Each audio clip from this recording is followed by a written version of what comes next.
All right. So hello again, everyone. So this afternoon we are going to go into details of the ProActive scheduler installation, administration, security aspect. Here is the training outline. So I sent by email the slides to you as a PDF format. Normally there will be no exercise this afternoon, so I most likely will do all the operations, but you can have the slide if you need it for later or for offline read. All right, so the outline. So we'll start by explaining how the ProActive server can be installed inside a Linux environment. We will not go into detail about installation on the Windows environment.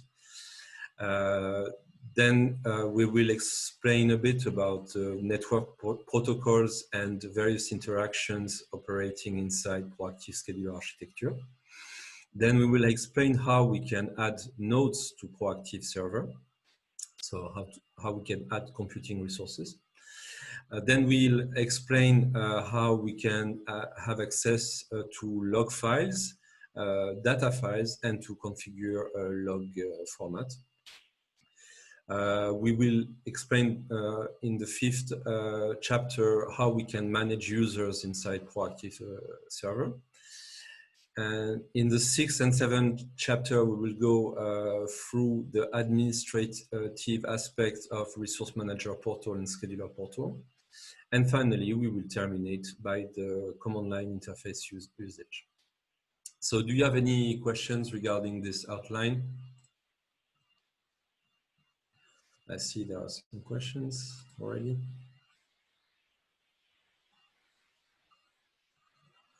Okay. So I will start with the ProActive Linux server installation. So the first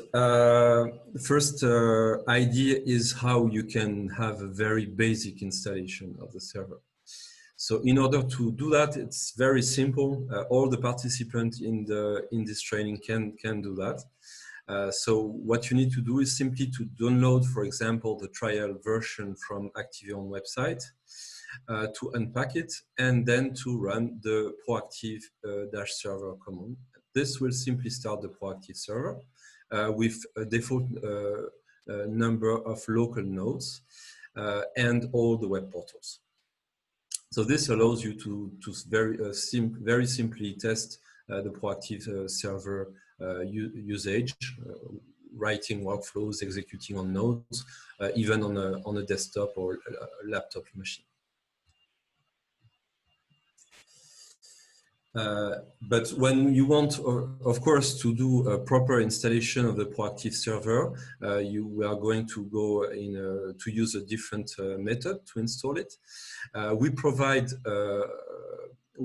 provide an installation script which is available into the tools folder, and this installation script will do many things. So it's compatible with Red Hat family operating systems such as CentOS and Debian family operating system. It might work on other operating systems, but we have not tested the script on other Linux or Unix operating systems, so I can say for sure that it works on other operating systems. The installation script will require a set of native commands, native system command. If they are not available on your system, the installation script will require if they can be installed automatically. It will install a ProActive scheduler by default into a folder which is /opt/ProActive, but of course it can be installed in a different folder if you need it. It allows to manage multiple versions. So it will unpack the archive, configure it, and create symbolic links. So you can have the latest version named as default and the previous version named as previous. This allows notably to upgrade an existing installation with a more recent version. It will as well use Git to version configuration file. This is very important when you want to install a new version. You will want to port all the configuration modification that you have done originally in your installation in this new version. And we are doing this, the installation script is doing this, thanks to Git version. The installation script as well can create an account used to start the scheduler on the system, or it can use a provided system account.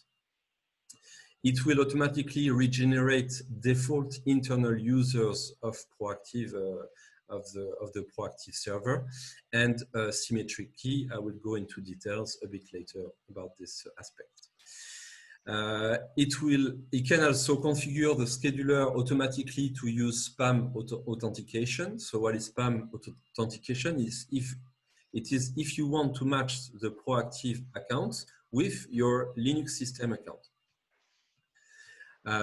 It can also configure the scheduler web portals to start with a custom port. So the default port we use is 8080, but we can use a different port for that. And it can also configure the scheduler web portal to start in HTTPS mode. In that case, it will use the embedded self-signed certificate, which will, of course, not be sufficient for a production environment. So if you want to see the complete documentation for installing a real validated certificate, you can inspect the ProActive documentation with the link I provided here in the slides.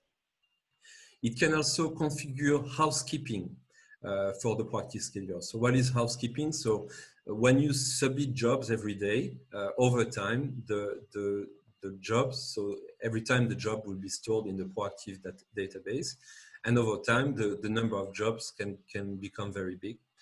And in order to prevent this list of jobs for getting too big, we have a housekeeping mechanism which automatically deletes all jobs when they are too old and they are not really relevant anymore. It can also configure the network interface which will be used by the ProActive scheduler. So ProActive scheduler generally binds to a single network interface, so we can choose the network interface to use at installation time. It can also, and that's one most important aspect, install the scheduler as a Linux service. So it will actually create a system V service, which will be compatible with the most recent system D framework on more recent Linux distributions. It can also, of course, when you upgrade an existing configuration, it will try to apply all the modifications you have done in your configuration, but it as well will restore all user account workflows from. Hello? Someone has a question? No? So finally, as I mentioned, what is the database do you use in this? I'm going to go into details about database later. Thank you. You're welcome. And as I mentioned, it uses Git to version configuration files when upgrading. We have a question from Jean. All right. Can you please explain briefly what is the ProActive scheduler for newcomers? All right. Didn't know there were newcomers. So ProActive Scheduler is a software that we have been using in all this training. So so there are some people who did not attend any of the training before.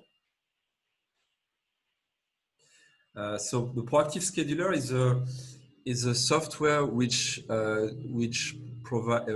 gives the ability to write workflows and to distribute workflow execution across heterogeneous and distributed environment.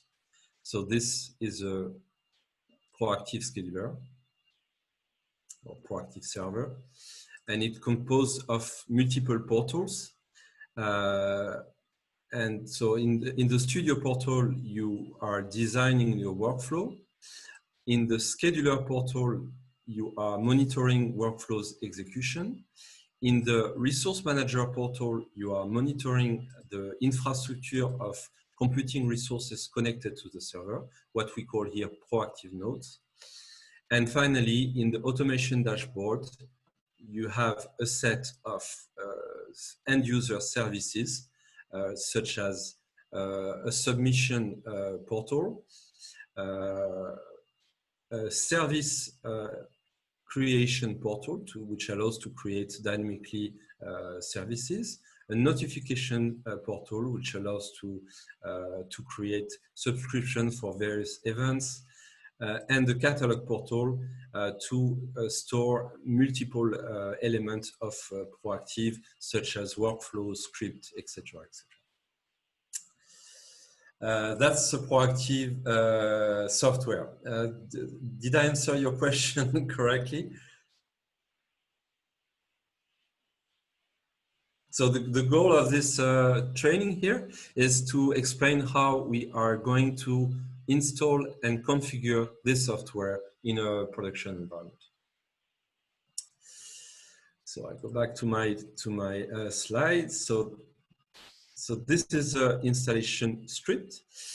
Now, installation script does not do everything. So it will not configure proactive network protocol. I will go into detail a bit later about what this is. It will not configure fine-tuned settings which are available in multiple configuration files and which basically needs to be modified manually by an administrator.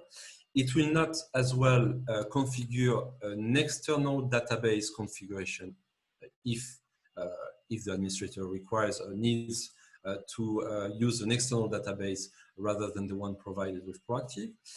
And it will not either configure user account, external user account. For example, if you want to connect user account with an LDAP server. The output of when the installation is complete, it will start the service.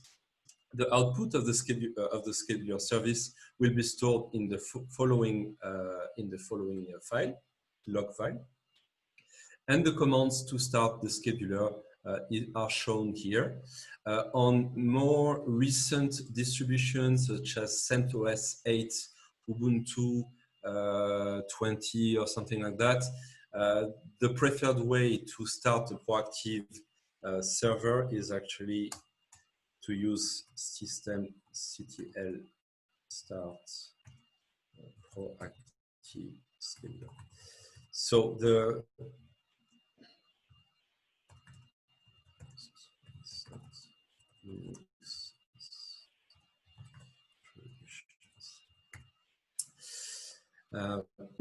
all right, so I'm going to, yeah. Fabien, we have two questions. One from Ludwig that make a question about it. Does Proactive is built by a third-party server like Tomcat or other Java web server, or it uses an embedded ARM server from Proactive? Sorry. It's possible to use a reverse proxy to access the Proactive server. In fact, it's two questions in one. Yeah, thank you. Thank you very much, Ambrose. So Proactive use an embedded web server, which is called Jetty, which is similar to Tomcat actually, and the Jetty is provided inside the Proactive archive directly. So the general philosophy of Proactive software is to basically to have directly inside the software everything that the software needs basically to run. And but we never tried to run Proactive REST and portals and REST interface with a different server than Jetty. I don't think it's possible. So regarding the web portals, you need to use the embedded Jetty server. The other question, is it possible to use reverse proxy to access the Proactive server? So we very often in our demo platform use Nginx to access the proactive server. Nginx allows, for example, to handle the HTTPS kind of certificate connections. So it's one possibility to enable certificate encryption on the connection is to use Nginx. So we do that a lot. It's not mandatory, but I hope it's answer your question regarding reverse proxy. I don't know if Nginx is considered a reverse proxy or simply a proxy. Could you please answer that?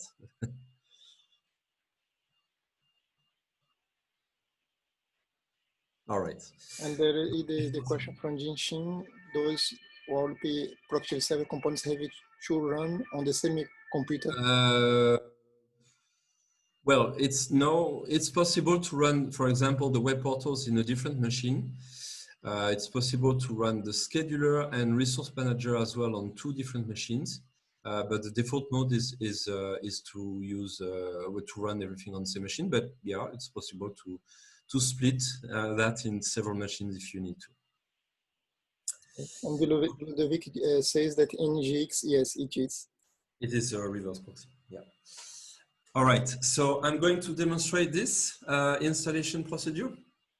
So I simply stored in my machine. I have a Linux virtual machine. Here we go. We have a so question from Galid. That's a question from Galid. Any plan in your roadmap to move to container-based software? It's possible to containerize ProActive, but now to containerize every component of ProActive, well, we will never do this by default. The idea of ProActive software is to be able to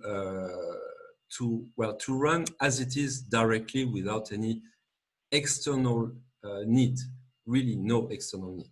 So we can install the ProActive server on Windows environment, on Linux environment out of the box simply by unzipping it and starting it. And we don't want to have an approach of installation which relies only of external tools like Dockers, etc., etc. But it's possible to, of course, for a specific configuration, to containerize the ProActive server, to containerize eventually different components if you need to. That's possible, but that's a custom installation. Did I answer your question, Gali? Yeah, thanks. And I will have more questions on that topic. Sure you will. Some of our customers do have ProActive inside Docker containers. So. All right. So what I've done here, I simply basically download the version I'm currently using from our website. I unzipped it, and here it is. So after I unzipped it, I go to the tools folder, and then as a super user, I'm going to run the installation. Sorry. Yes.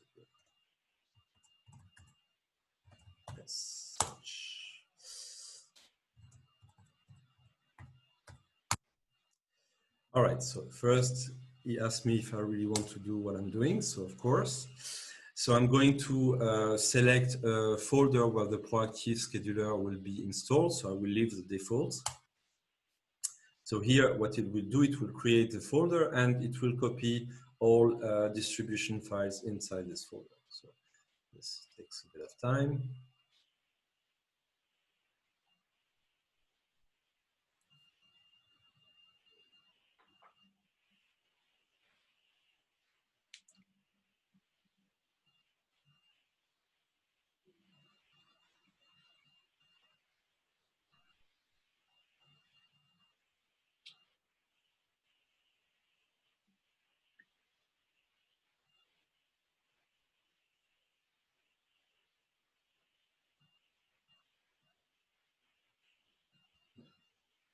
Let's be patient.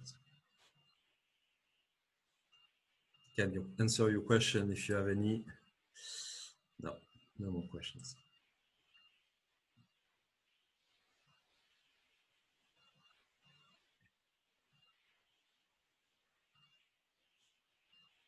It's a virtual machine, so it's not extremely slow. Yeah, question. What are the necessary resources to run ActiveEon That's a good server in HA, in high availability? Because if you are not using kind of containerized or microservices pattern architecture, I guess that you have an active standby or active. Not active. That's clearly not possible with ProActive. Active passive is possible. So you need to install 2 servers. You need to be quite careful about network proxying or things like that. And you need to have a detection mechanism which detect that the main server is failed and automatically start the second one. Oh, I need to add the mechanism. I need to add the middleware to manage that. It's not coming with ActiveEon. Detection is not coming with ProActive. No. Because I mean, to do active passive, you need to have a network such as DNS redirections from one server to another one, especially when you have certificates. So you need to have an external component to manage basically the switch. This is where definitively it would be good to have ActiveEon running on an architecture like Kubernetes or whatever, and let an external load balancer mechanism do the load balancing and the certificate management as well as the ingress services. Yeah. So definitively, it would be a good idea to have a full Kubernetes install. It makes sense. I totally agree with that. It makes sense, but it will not be the default for ProActive. But it could make sense to study how we can basically what we need to do, what kind of configuration we need to do on Kubernetes to allow this. That's clear. It would be a good idea to work with HP. We have kind of a generic Kubernetes operator, which is an open source project, which is called KubeDirector. That might be a good idea to embed ActiveEon into Kubernetes without too much effort. That's a very interesting. So if you have already a Docker file, I think we can have a look. All right, that's excellent idea. So we are interested in this work. That's clear. All right. So now it's going to ask me the system account that we'll use that will start the ProActive software. So it proposed a default system account called ProActive. So I enter ProActive. And the group of the system account, I keep the default as well. So here you can provide an existing system account, of course. So what it did here, so Git is already installed on this machine, so it didn't have to install Git, otherwise it will automatically use the package manager to install Git. So what it did here is that it version, in this version I'm installing, it adds to the Git, it creates a Git local repository, and it adds all configuration files to this Git repository. All right, so ProActive is shipped with default internal account, with default password, and of course, when you want to install ProActive in a production environment, you don't want to keep the default password here. So what it's doing is regenerating all the internal account. It will actually even regenerate randomly the password. So I will not even know this internal account password. They are simply accounts used internally by the software for internal authentication between the components. So right here, I'm saying yes, it will regenerate the account. There is one account which is important, is the admin account. It's an account which I can use to log into the scheduler after the installation, which has admin privilege. So it's going to ask me a password, which I enter twice. And so it regenerates all accounts, and as I mentioned, regenerates the private and public key of the server. I'm going to go into detail about this later. Now it asks me if I want to set PAM integration. That means to match proactive users with system account. I'm not going to do it now, but know that it's possible. So if you do have an enterprise directory which is currently mapped into PAM, would that follow this? If it's mapped into PAM, normally you should use it directly. Okay. You should be able to use it directly. I mean, the PAM configuration is a simple, you know, it's a few commands just to set up. It's a PAM configuration file put in a specific folder. So it's simple to understand what ProActive is doing here. If ever in your environment it doesn't work, it's simple to understand what did not work and how we can make it work. But if you do have a PAM integration with enterprise account management, then you can use this feature directly. Did I answer your question, Gary? Yes. Yeah. Right. And do you have customers which are currently, because I guess for enterprise customers, that's going to be the way they are going to be doing, rather than using local users, they would be using, you know, their own Active Directory or. Active Directory is the most common one. Yeah. Okay. So we have LDAP. This I will go into detail about this later. But Okay, we have to use LDAP to integrate with Active Directory or even Open LDAP. So, okay, so I'm going to choose here the protocol used by the portal. So I can select HTTP or HTTPS. I'm going to choose here HTTPS. Do you want to use the provided self-signed certificate? Unfortunately, I have only this one, so I'm going to say yes.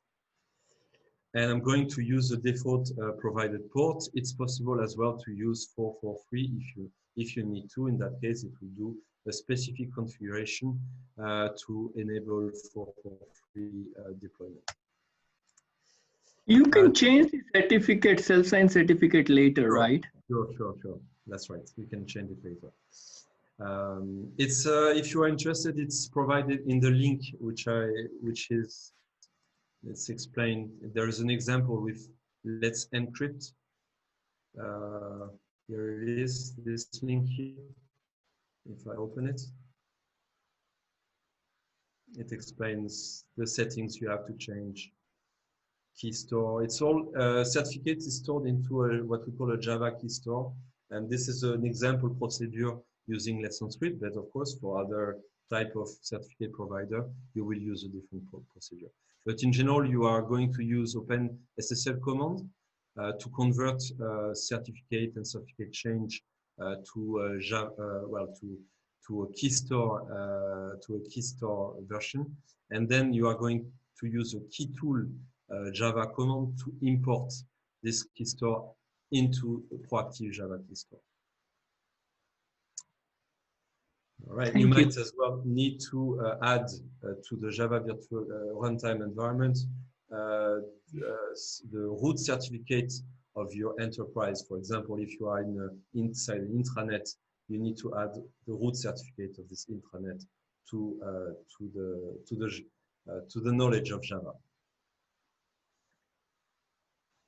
All right, so I'll go back to my installation. So he asked me if I want to redirect the HTTP port to HTTPS. I'm going to say no. So it will automatically start a number of ProActive nodes that's configurable here with the ProActive server. In general, for a server installation, we are going to put here 0, but in this example, I'm going to just give you default. So that's a question about the housekeeping mechanism. So the housekeeping mechanism, I explained that it's a procedure to delete automatically all jobs from the ProActive database. So I'm going to enable the housekeeping, and I will set the history to be the default 30 days. It can be, of course, bigger. So the amount of days of the housekeeping will depend a lot on the frequency of the jobs that you are going to run. If you run 100 jobs every minute, well, you want to keep the database, the history short. If you run like you know, 1,000 jobs a day, let's say, you can go up to 6 months if you want to. But if you have various kind of occurrences of job submission, you have, for example, jobs which are submitted using the job planner in a very frequent manner, and other jobs which are, for example, scheduled at night, etc., etc. If you have this kind of usage of ProActive, you can directly inside the job, inside the workflow, there are specific information that you can add to the workflow to say, okay, after the job is terminated, I want to keep it, let's say 1 hour, 1 day, etc. So you can really configure at the workflow level the retention time as well. This is simply a global configuration. So here I'm going to choose the network interface. So it proposed find the correct interface. So I'm not going to change it. And then it asks me if I should start the ProActive scheduler service at machine startup. I'm going to say yes. This is simply some debugging thing regarding libraries, especially when we upgrade the version. I want to make sure that there are no conflicts of libraries taken from a previous version to the new one, so it just prints a list of libraries. Finally, should I restrict the access to the ProActive, to the whole ProActive installation folder to user ProActive? In general, I'm going to say no, because it's a bit extreme. It's really restrict the whole log files, data files only to the ProActive user. But there is a second setting which allows to restrict only sensible configuration files to the user ProActive. All right, so this is something I'm not going to explain. And now I'm ready to start the ProActive server. So ProActive node, is it a JVM or is it some other area?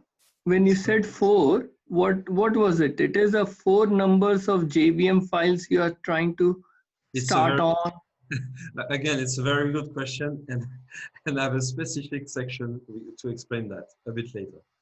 Okay. So yeah, a ProActive node is in general a JVM. Yes, it's run inside a JVM, and the ProActive server is as well run inside a Java virtual machine.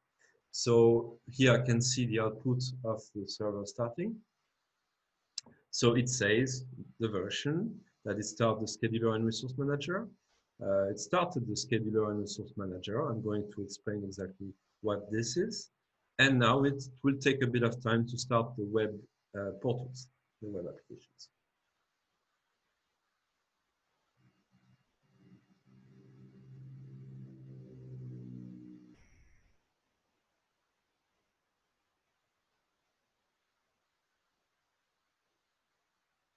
I require you to be a bit patient here. It's a small JVM, so it's not very fast. But if you have questions, I'm happy to answer them.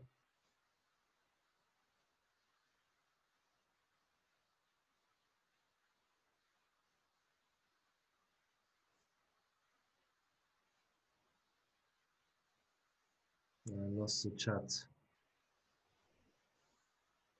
Here we go. So at first installation, it will start the web portals, and then it will load into the ProActive catalog. So for those who have participated in training, they know what the ProActive catalog is. It will populate the ProActive catalog with all our example workflows, template, etc., etc. So this operation takes a bit of time as well, but the portal is started. And from my machine, I can simply open this here, this link, and from my machine, I can access it. There we go. So it's a self-signed certificate, you can see here. And I have access here to the various interface of the ProActive scheduler. I enter the password that I chose at installation time, and I have my interface starting. How much CPU memory are you allocating to this application? How Sorry? much CPU memory and hard disks have been allocated to this application or appliance? How much CPU or how much? Memory. How much CPU and Yeah, memory? that's a good question. By default, the ProActive starts with the usage of 4 gigabytes of RAM by default. And then it can, of course, increase depending on your usage. And those like minimal RAM usage and maximal RAM usage is configurable. Unfortunately, the installation script does not automatically or ask the installer, the administrator what to configure the settings. This has to be manually configured, but I suppose that's an interesting improvement of the installation script to determine what should be the minimum and maximum amount of RAM used by the server. And what about CPU? CPU is like 2 CPU or 1 CPU? The CPU and cores in general, it will use every core available. And in general, the ProActive server, it's really using a lot of cores because it's heavily multi-threaded. So it will start a lot of threads and use every core available if they are available. So generally you have some number, or when you do the sizing, when we sell to customer, what is the recommendation we give? So there is some kind of like minimal recommendation. I mean, for a very small instance, running a very small number of jobs, I mean, it's fine to have 8 cores machine with even, let's say, 8 gigabytes. If you don't start any node locally on the server, this is really strict minimum sizing. But normally the average would be, let's say, 12 to 16 cores, and average would be 16 to 24 gigabytes of RAM. Does that answer your question? So here, yeah, it does answer my question. How many jobs can you run there in that kind of environment in 16 core? Well, we can run a lot of jobs. Huh? We have, for example, here, it's a QA platform that we are using, which is configured using Postgres. And I'm going to log in. So I'm going to show you the sizing of this environment. Okay, so it's only running local nodes here. And if I click here, I can see, so memory, total memory is 16 gigabytes. Number of cores is 8. And now look at the number of jobs. That's quite a lot, right?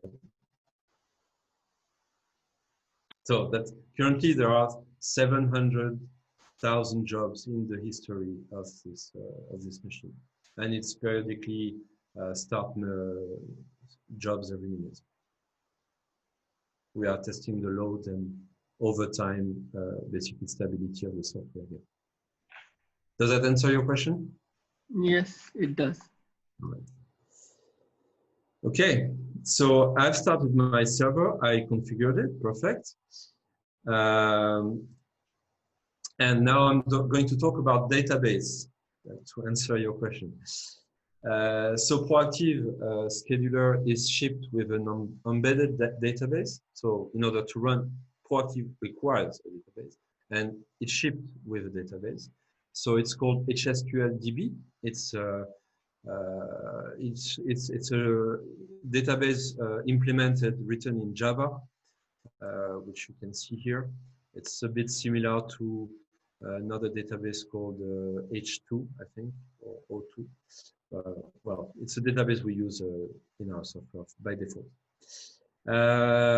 And of course, external database can also be configured. We fully tested our software against PostgreSQL, Oracle, and MySQL database.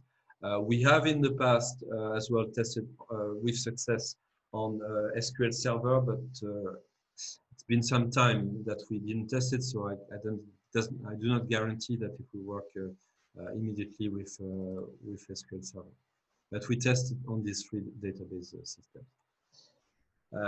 And of course, choosing the right database can improve proactive scheduler performance, notably because different kind of database have an optimized way of using database index, which could be better than the database that we embed ourselves. The latency between the server and the database should be minimal, because otherwise that will decrease the performance a lot, because the proactive is running constantly queries to the database, and the longer the latency, the slower the queries will be executed. And especially when there are many queries run at the same time, or in a, let's say, iteratively in a batch, if the latency is long, sorry, then it will be very slow. So in general, it's better to install the database directly on the server itself, or really in a local area network with a faster network connection. ProActive interacts with the database using Hibernate. So I don't know if you have heard of Hibernate, but that's a Java standard way of interacting with database, which provide a way to basically to modelize Java classes and object hierarchy into a database. And in order to configure an external database, several configuration files need to be modified to change the database settings. So that's an example of configuration in one configuration file that we can do to use PostgreSQL instead of the embedded HSQLDB. So in these settings here, you can see that there is a driver name, there is a URL for the database, there is a dialect, there is username, and an encrypted password. Additionally, apart from the configuration files, you will need to add to the ProActive libraries the JDBC driver, which matches the database you're going to use. And database name, well, implementation, and database version. Regarding the database password, so it's possible to encrypt sensible configuration settings in ProActive configuration files. This is done through the tools scheduler home tools encrypt command, and what you can do is simply to run the command, provide some data, and it will return an encrypted value that you can use directly in the configuration file. If you don't want to provide the sensible information in the command line, you can simply run encrypt, and then it will interactively ask you the data to encrypt. So as demonstration in here.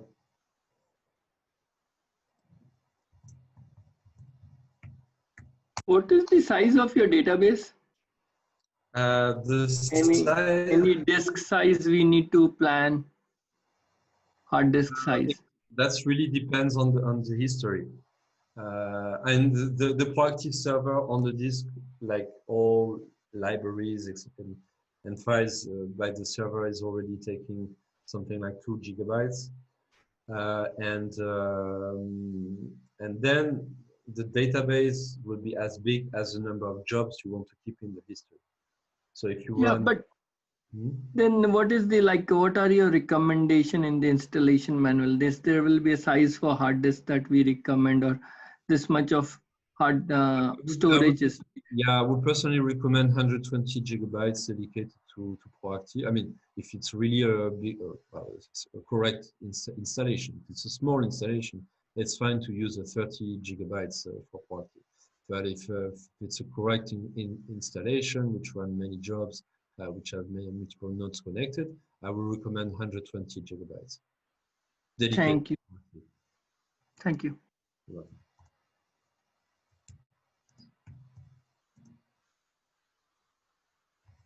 So I can run, for example, encrypt like this. And here, when I run it, it produces an encrypted version of the data. So the database configuration settings must be added to all the following files. These are all components of ProActive which are using the database. So you can see the scheduler, you can see the resource manager, the catalog, the job planner, etc., etc. In order to create the database, you need to, of course, to do some initialization of the database itself. You need to create various database or schema or I don't know the name. Depends on the database implementation. So you need to create various database within the same server, and you need to create several accounts to connect to each database. So you can use, for example, this is an example of initialization script for a PostgreSQL database. So you provide the initialization script or the schema creation. We can provide it on request. We can provide it on request. Yes. Yes. What about the embedded one? It automatically does for you. You don't need to worry on that. Anything. Here, I didn't do anything. I just started the server. I didn't configure anything for the database. And it started. Okay. Thank you. Jerome is asking about it's encrypted or encoded. You mean the configuration settings here? I think yes. Right. Actually, no, you did answer. It was just the slide before. I thought it was encoded in base 64. I don't know. It's encrypted. No, it's encrypted with a password, using a password. Thank you. That's right. Okay, now I'm going to talk about network protocols. So this is, in general, this is an overview of the interaction between all components of the ProActive software. So I'm going to try to explain this. So you see there are several colors here. So each color corresponds to a certain type of component. So in green, you have the database components. So that's a various database that ProActive is starting or using.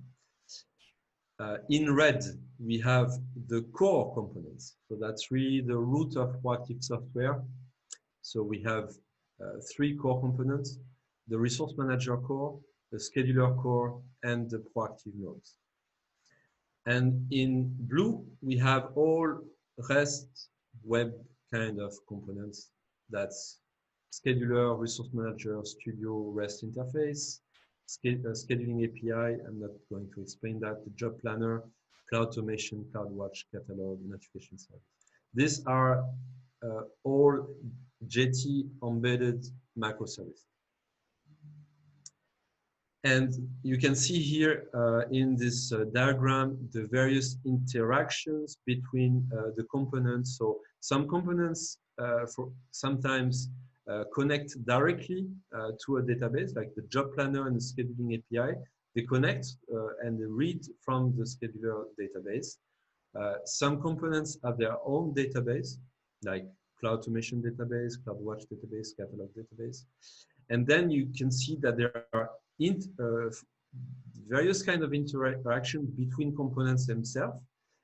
So you have REST, HTTP kind of interaction, for example, between the cloud automation service and the scheduler service, between the job planner and the scheduler service, between the job planner and the catalog. So that's all these HTTP interactions are materialized here. And then you have another kind of interaction which are using the ProActive native network protocol and execution model. These are the lines in red. So the scheduler core talks with the resource manager core using the ProActive protocol. The ProActive nodes talk with the resource manager and scheduler core using the ProActive protocol. And the scheduler and resource manager REST interface talk with the scheduler core and resource manager core using the ProActive protocol. Do you have any questions regarding these various interactions? I'm going to explain then what is the ProActive. One question I have regarding the DBs which you have written, right? Yeah. It is HSQL DB. I think these are your instances or schema, which are different schemas or different instances where you are running inside same HSQL DB. Is that understanding correct? Yeah, that's various schema that are deployed inside the HSQL server. And these are the schemas, different schemas you have, SQL DB schema, CADB schemas and all, and that's where it is running. So that's what I mentioned. What I mentioned, the terminology is different for each database vendor. For example, Oracle talks about schema, and PostgreSQL talk about database. So that's the general idea. That in the same server you have various kind of schema or database, and each component will connect to its own database. Understood. Thank you. So as we can see, there are three categories of interactions. We have the web interactions for all, in general, the portals and the REST APIs. We have the ProActive interaction for all communications between ProActive node and scheduler and RM core servers. And we have JDBC for all interactions with the database. Regarding the web protocols, we have several kinds. Well, that's how web protocols are used. So all portals communicate with microservices using REST. The command line interface, which I will go in detail at the end of this session, as well connect to the server using REST. And finally, the Python. And so you have seen, I think in the training this morning and yesterday, example of the Python client. The Python client connects with the ProActive server using REST and additionally WebSocket protocol. Finally, the ProActive proprietary network protocol, which is TCP based. We have two kinds of available ProActive protocols. We have the PNP, ProActive Network Protocol, for point-to-point communications, and PAMR for ProActive Message Routing for routed communications. ProActive server and ProActive nodes can be configured to use either protocols. When the ProActive Message Routing protocol is used on the server will automatically start a ProActive Message router. PAMR communication can be additionally tunneled using SSH. We call this method PAMR over SSH to encrypt and secure communications. And finally, PNP communications can be encrypted using SSL, and this protocol is called PNPS.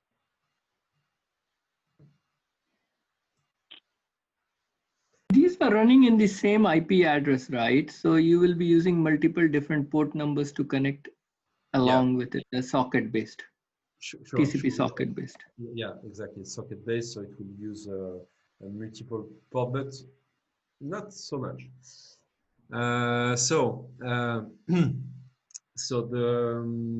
Regarding the ProActive network protocols, default port of the ProActive scheduler server, when the scheduler server is using the PNP protocol, is 64.738, as we can see here.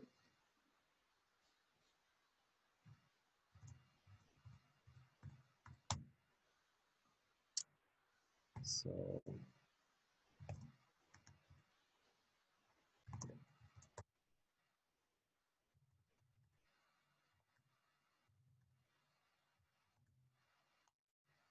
you can see that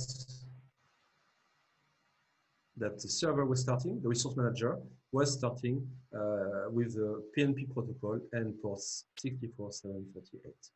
The scheduler is using actually the same URL because they're all both on the exactly the same Java virtual machine. So in general, the PNP URL are of the form PNP : / hostname and port, or PNPS if you were using the PNPS protocol. Now the proactive message routing default port for both server and nodes is 33647. So this default port 64738 is only for the server. I mentioned again the PMR communication can be tunneled using SSH with a configurable private SSH key, either using the default 22 port or another one if we need to. The PMR URL are quite different from the general URL scheme. It's using PMR as a scheme and then an agent ID. PMR requires a router, and the router address is configured through Java Virtual Machine property. Each component agent, whether the proactive server or nodes, first connect to the router to request an agent ID, and when the router answers, then the agent is able to communicate with other agents thanks to their ID. So the router can be started either on the server host directly or in a different machine. If you have complex network infrastructure, you might want to put the router on a strategic place because it's visible by everyone. Here is how firewall configuration looks like when we use a proactive network protocol. So proactive network protocol is a point-to-point protocol. And if you have firewalls, you need to add a certain type of rules in order to be able, in order for the server and nodes to communicate correctly. So when the server will deploy a proactive node, the first thing it will when the node will be when the proactive node will be start on the machine behind the firewall, it needs to contact the proactive server. And in order to do that, it will call the server on the PNP port 64.738. So it's necessary in the firewall setting to open a channel in this direction from the node to the server. After the node is connected to the resource manager, the server will need to configure the node, and it needs to communicate with the node again. And in that sense, another port will need to be opened on the firewall. By default, a proactive node is choosing a random port, but this can be configured when you start the node. You can choose a specific port to start the node, and in that case, most likely, you will use the same port as the server. In that case, as you can see here, in the PNP configuration, you need to open the port in both directions in order for this node to communicate with the server. Additionally, a lot of features from Proactive requires a connection as well to the REST services. So you might require to open the web port from the node to the server, so 8080 or 8443. Now, on the frontal part of you, here you only need to allow connection to the arrow is it's in the wrong direction. It should be the other way around. Sorry, there we go. Okay. You only need to allow entrant communication from the web portal. You don't need to open this port from the frontal point of view. Now, for the PMR firewall configuration, it's a bit more simple. So what happens with PMR is that PMR operates in both directions. Communication operates in both directions. So the important part here, so you have a PMR router running somewhere on the server on another machine, and the node needs to connect to the ProActive to the PMR router. In that sense, it will try to contact the router using the default port 33647. If you are using SSH tunneling, it will try to contact to the router using an SSH tunnel in port 22. So here we see that there is no need for a direct communication from the server to the node, and you can only allow a single port, open a single port here on your firewall. Of course, though, if most likely the workflow task will need to communicate with the REST interface, so you will also need to open the 8080 or 8443 port to give this access. Do you have any question regarding these network settings? These components run on the same area, right? On the same box. So No. is it no. is each of these are different VMs you are going to run? No, the server is most server and web portal, depending how you configure it, but generally they run in the same box. The router can run in the same box as the server, but can be deployed in a different machine. But the nodes, I mean, you can have local nodes on the server if you want to, but the nodes, most likely, they will be run across and some various places of your network. There will be your computing instances, basically. So they will be in different machines. Okay, it will be on a different machines. Whereas in the infrastructure perspective, ProActive web server and core server, the one which you did the installation is only scheduler. It's with only a web portal.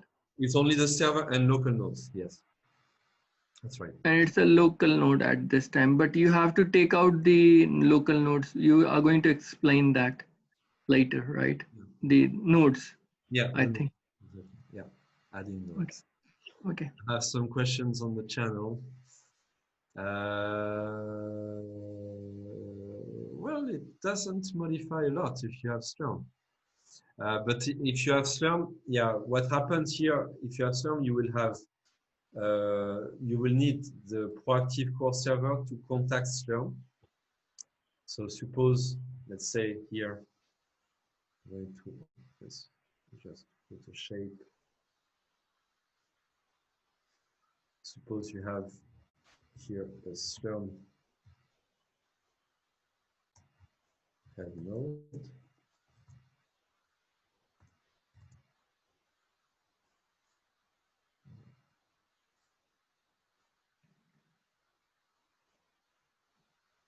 Will you discuss the sizing of this also? How we will size this up?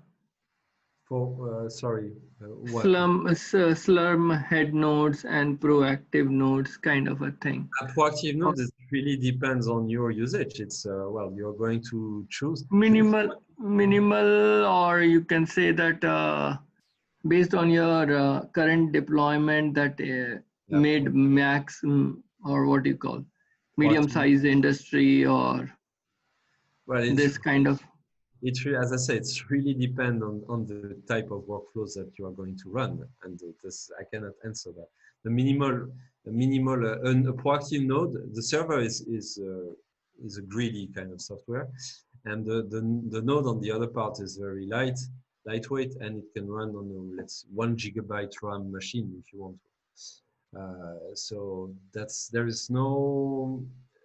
It really depends. You can have nodes which have 100 GB of RAM because they run heavy computations. You know, it depends really that on the type of workflows you are running. And so regarding the question in the chat, so suppose you have a Slurm head node here.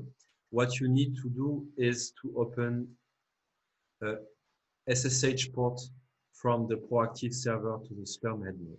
That's the only thing that changed from here.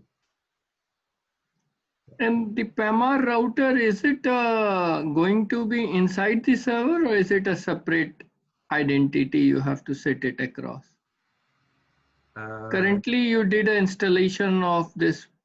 In this, it is all in one you have done, right? Kind of a thing. The current installation. Yeah, in the demo installation here, it was all in one virtual machine. It's just Okay, right? okay. That's what I wanted to understand. Yeah, So did that's I fair. answer your question regarding the Slurm head node? What changed is only this, which is a SSH 22 port or another port if you want communication. That's addition for PMR.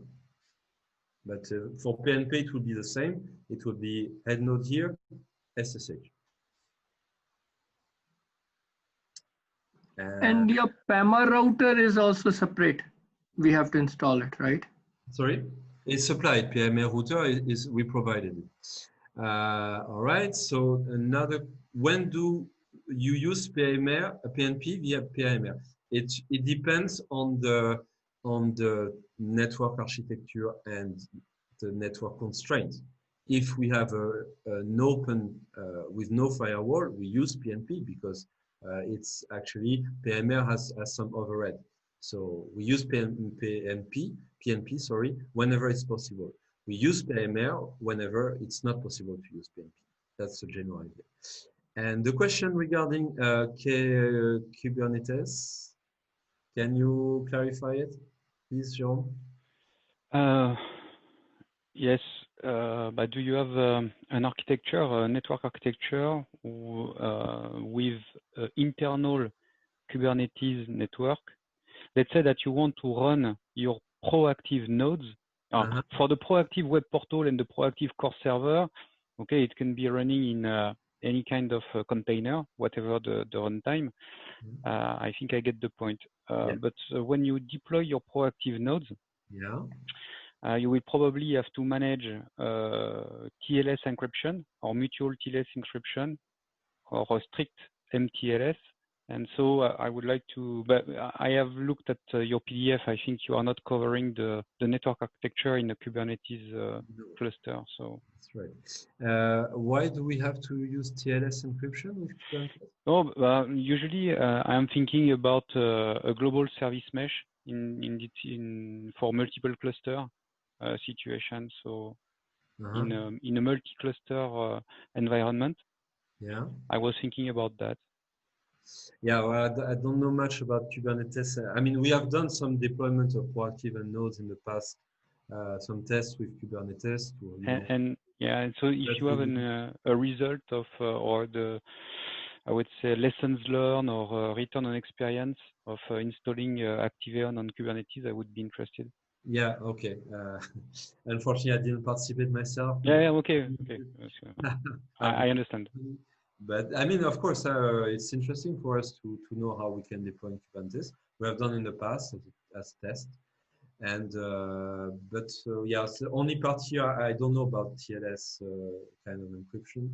If it's some kind of tunneling or it's like the socket itself needs to use TLS because SSL it's not okay. No, it's well the standard in that kind of architecture in a service mesh is TLS, is not SSL. And SSH is not okay either. Oh well, no, I mean when you have to. It's about using. I don't think you support that, but it's using HTTP/2 and soon HTTP/3. So I don't think you are using TCP and I don't know exactly what are your network protocol you are talking about, PNP and PMR. But I guess this is a network protocol implemented. This is pure Java implementation, or? Yeah, pure Java implementation. Okay. Yeah. All right. But, okay. So to answer Jinshin, so does that mean that there will be no ProActive nodes when Slurm is used? No, there definitely will be ProActive nodes when Slurm is used. I mentioned that regarding this, the diagram here, when we use Slurm, the ProActive node here will be deployed dynamically as we've seen in the previous training session, dynamically on the Slurm cluster. Okay, and there will be proactive node. The proactive node will require to connect to the server. So either access a REST endpoint or, for example, access a PMA router. So they will require this kind of firewall rule to access the server. So the question for Philip, within a cluster, proactive server cannot connect to all compute nodes. That's right. So for example, if we have Slurm, it's clear. If we are using Slurm, the compute nodes, they are somewhere, and the server cannot communicate directly with the node. That's totally correct. This is why, in that case, we will not use the PNP protocol because it requires server to node direct communication. But in that case, when we use a proactive message routing protocol, it's a node, it's a compute node themselves. We will contact the server through the router. So the inverse connection is not needed.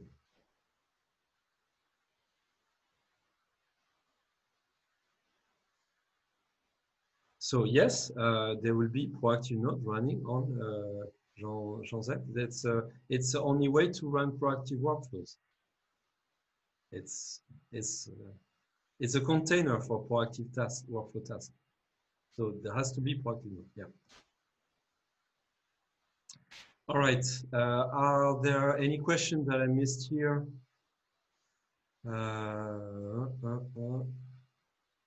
Okay. So Philippe, did I answer your question? That if we use the proactive message routing protocol, there will be no need for the proactive server to contact directly the proactive node because that goes through the proactive message routing protocol, you know, in this direction. Fabien, I have a question regarding the monitoring of the proactive nodes. How does it work? The monitoring of the proactive nodes. Do you know if they are loaded, what they are doing? Is it from the agent or are you using Slurm? Well, here, for example, this yes, is, for example, yes. Yeah, it works through using the JMX protocol. You know JMX? It's a Java kind of monitoring framework, and it goes through the proactive protocol. So all the nodes, each worker node or compute node is sending the data? Yeah, to the server directly through the proactive protocol. And how often? Well, I guess this is configurable quite often, I think. This is why it's updating here. I was just wondering if you have lots of compute nodes, if it scales, what about the bottleneck on the network? Well, we have tested with many compute nodes, I can tell you. Okay. And yeah, it's a bit slower, I agree, but it's okay. It's acceptable. I mean, here we have, you know, when we run a big batch here in Slurm, in this, not here, sorry, in the HPU training, so this one. When we run a batch, there's already nearly 1,000 nodes, and we have run this with 10,000, I think 20,000 nodes. Okay, thank you. You're welcome. So, Jinshin, another question. I knew that this part of the network is going to raise many questions. So, does the proactive core server ask Slurm to start? Yes, exactly. It's exactly what the core server is doing. It's connect through SSH to the Slurm head node and request the Slurm head node to start proactive node. It submits a batch job to Slurm, and this batch job is saying, I want to start a proactive node. This is what we demonstrate. I'm going to close this one. I need it. This is what we demonstrate.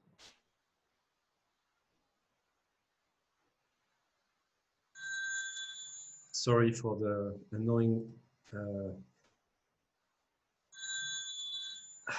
How can I mute?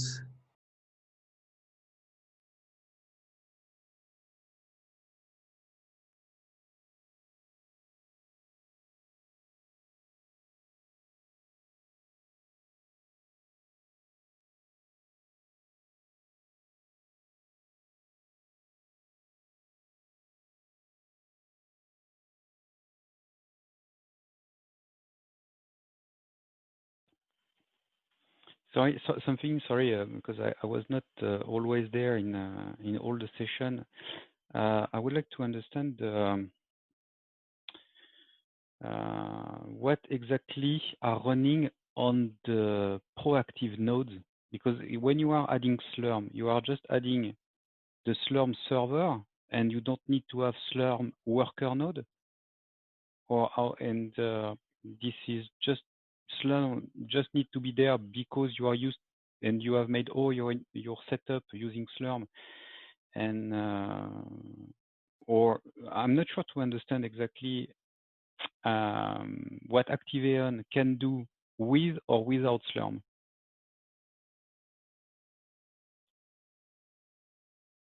Can you hear me? Sorry, I was muted. So ProActive is a scheduler, resource manager, and orchestrator. Okay? So you don't need Slurm. So we don't need Slurm. Okay. Slurm is just, I mean, when in some companies or consortium or whatever, sometimes you have Slurm cluster already. Okay, and you want to run, actually would like to run proactive workflows inside the Slurm cluster. And in that case, what we do is what we call a meta scheduling. So you just use the Workflow Studio and the meta scheduler, but the resource manager and the scheduling is done by Slurm. The scheduling is done by, I mean, there are two scheduling in place. There are the scheduling which is done by proactive server already, like priorities and stuff like that, and then it submits jobs to Slurm, and Slurm will do another lower level scheduling. Okay. Yes. So you have a two level of scheduling. Two level of scheduling. Okay. Yeah. Same thing for Kubernetes, for example. For example, if you have a double scheduling. Yes, exactly. We have as well a similar functionality with Kubernetes. It will be like this. So here, what I did is I submit a workflow to Slurm, and here you see a proactive node appearing inside the Slurm cluster. Okay, and you can see here there's a job appearing in Slurm, and this job is actually starting the node. It's just starting the node. And then the node serves, it communicates with the proactive server to receive a workflow task to run. So here I made a sleep of 2 minutes.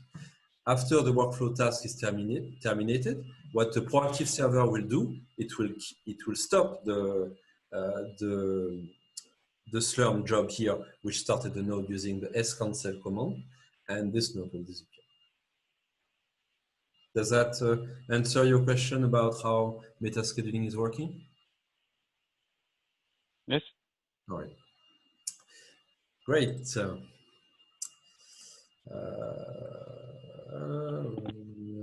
the problematic design.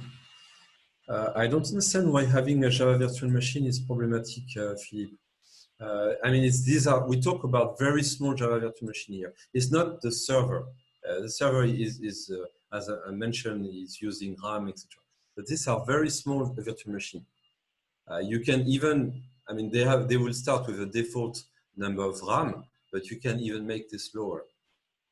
I don't understand so it will not be a problem to run a Python command, which can possibly use a lot of RAM, and it's problematic to start a Java command. So this I don't understand. Maybe Philippe is talking about the permanent presence of the JVM. It's not permanent. Yeah, it's not, as I mentioned, it's not permanent. The Java virtual machine is started dynamically to execute a workflow task. And when the workflow task is terminated, the Java virtual machine is terminated. Here, you see, there is no Slurm job anymore here, and there is no resources used anymore at the end of the task. Philippe, did I answer your question? So my question is, the Slurm which you have created here in this environment, do you have a Slurm cluster already running in a different kind of a place or between, and then you're connecting your your current scheduler to that? How is Okay. it? How is it this environment being designed and put across? So One is all in one box, and another one is I am a bit confused. Like I see a lot of virtual machines. I see GPU. I see DL380s. So I'm not sure how you guys are trying to monitor and take the CUDA and the other GPUs and do the sizing and throw it across. It's a lot of questions, Nathan. So this is at the beginning of the session here. I started locally on my desktop a virtual machine and installed the ProActive server and run inside it. Okay, that was at the beginning. But here to answer the various questions, I'm connected now here to see on this IP address. This is an environment which has been provided by HPE and which has been configured, which has basically a server installed, a ProActive server installed, and a Slurm cluster with multiple nodes. And that's what I'm demonstrating here to explain metascheduling. Okay. So this is an HP server where you have connected across the Slurm cluster, which HP. This is HP internal environment where you are running this Slurm cluster, and then you have your which you have shown is like the one ActiveEon stuff, the scheduler running there, right? Yeah. And which connects to your Slurm cluster, which is our HP's cluster, which is running on DL380s. Okay, got it. Okay, great. Philippe, did I answer your question about the Java Virtual Machine running on all the computing nodes? Not completely.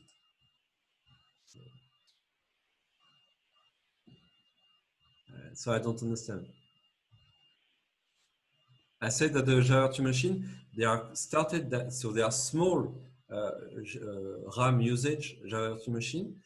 They are not greedy. They use, for example, 100 megabytes of RAM, and they are started only to execute a proactive workflow task.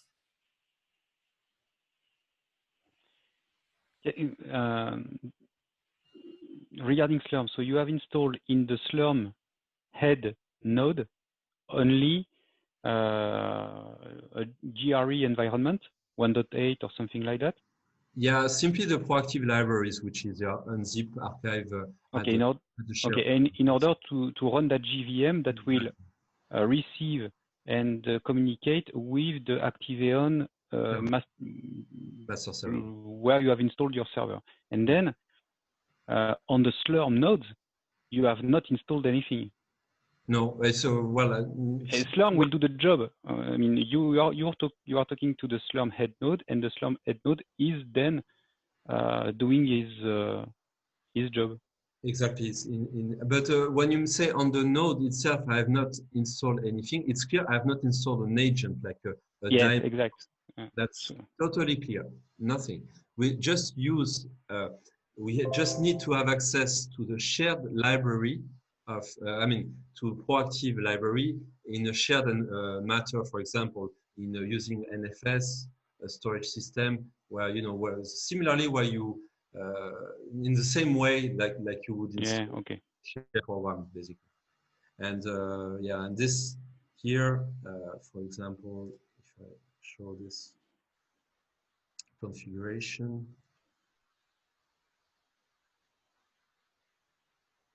How do you connect with Slurm? Can you give a high-level overview, or is this the configuration showing that? How do I connect with Slurm? With using SSH. And authenticate. You are using the Slurm standard mechanism to authenticate to Slurm. So I'm having trouble maybe with I'm having trouble with the VPN now. Sorry.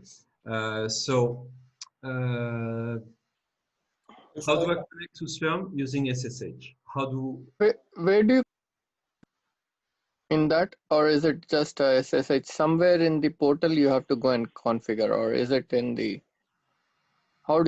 Is there any connection URL or something like that? I'm going to show you all that. Maybe with the actual parameters, it will make more sense. So this is all the configuration that is required in the ProActive portal to set up this meta-scheduling. Okay, so what do we have here? So the shared installation. Maybe Fabien, before going on that, so from our side, what we've been doing is we already had a Slurm cluster running with 2 queues, one with some CPU nodes and the other one with GPU nodes.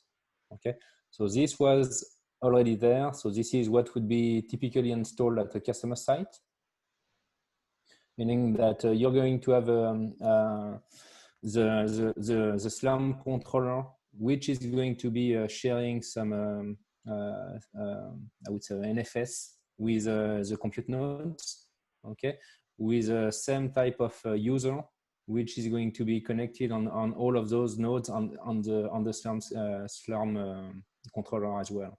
So for ActiveEon, what we've been doing is just creating an ActiveEon user, which was able to submit jobs onto any of those 2 queues.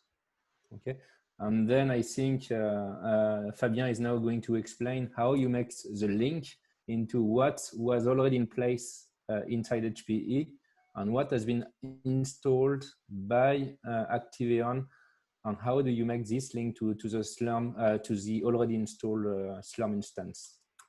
Okay. Exactly. Okay, so these are all the various settings that allowed this meta scheduling. So the first one is where in the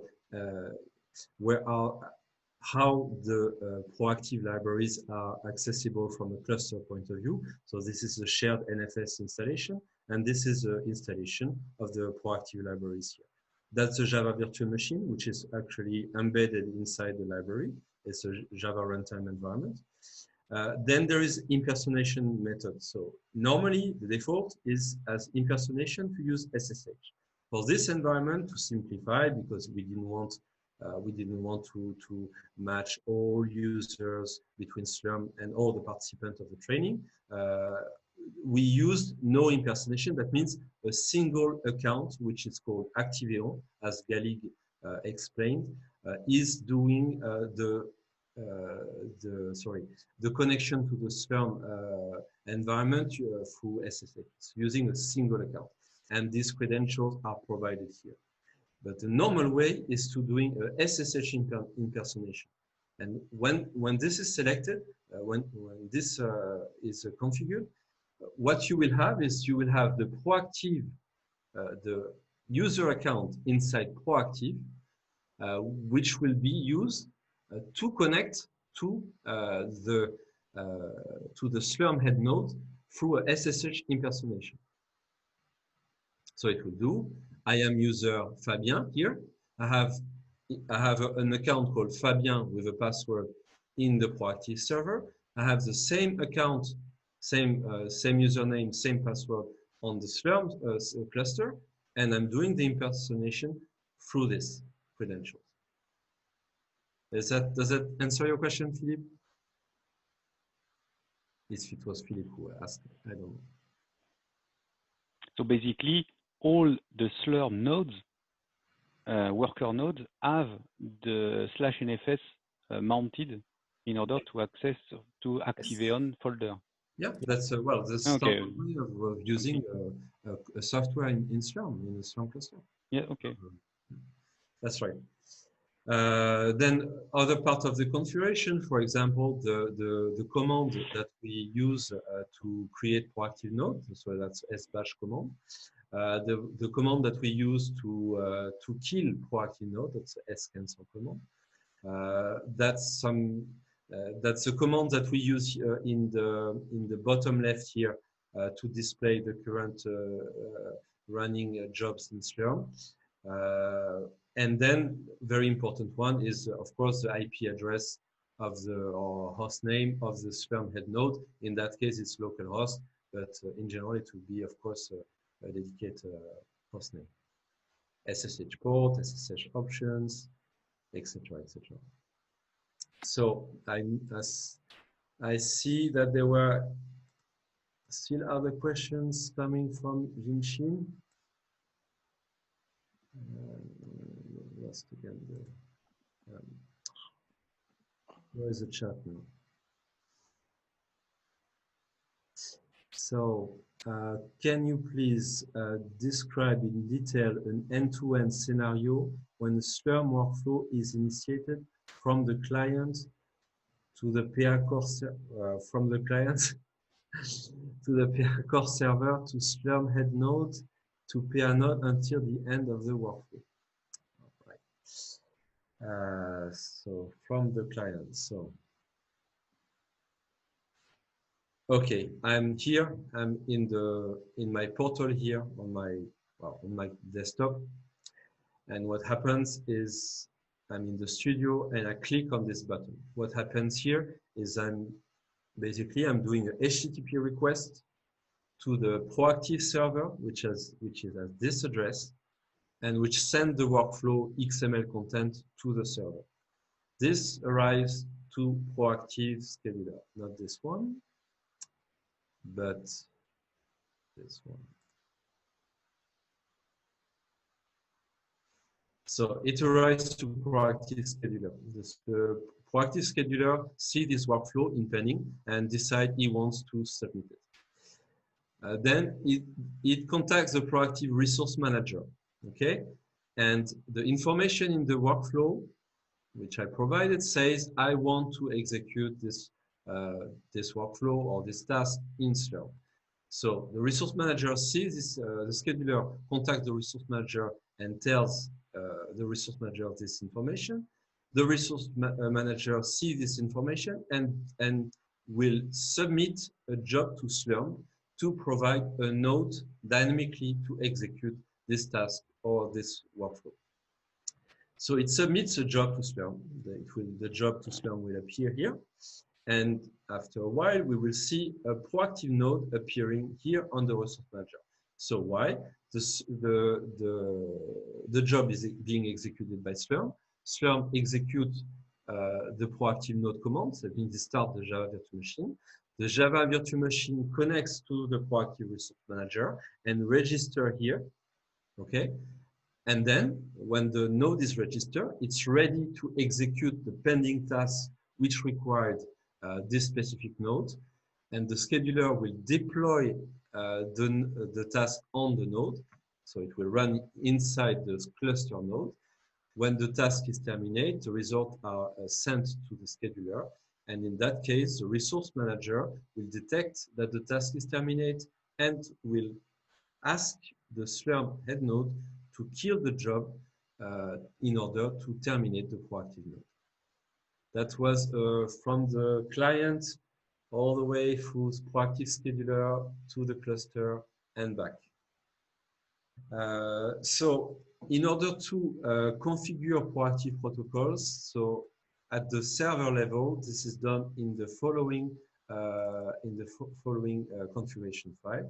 So I'm going to demonstrate this in my test and virtual machine environment. So as you remember, the ProActive server has been started.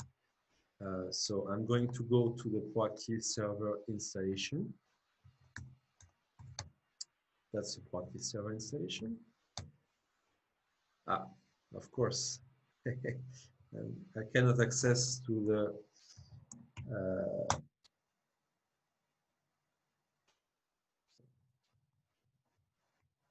config folder.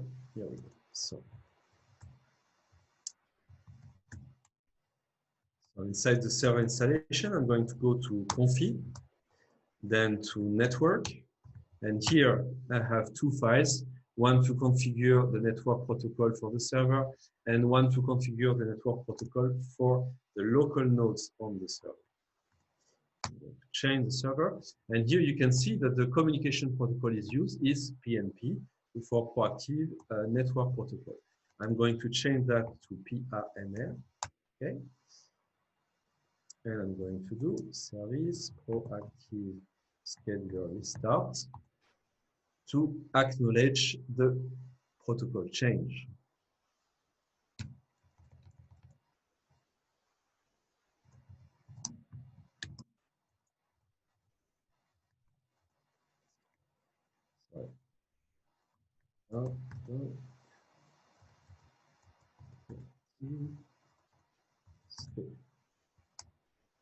So what you can see here is appeared another line in the output of the server saying that the router was creating on this hostname and port.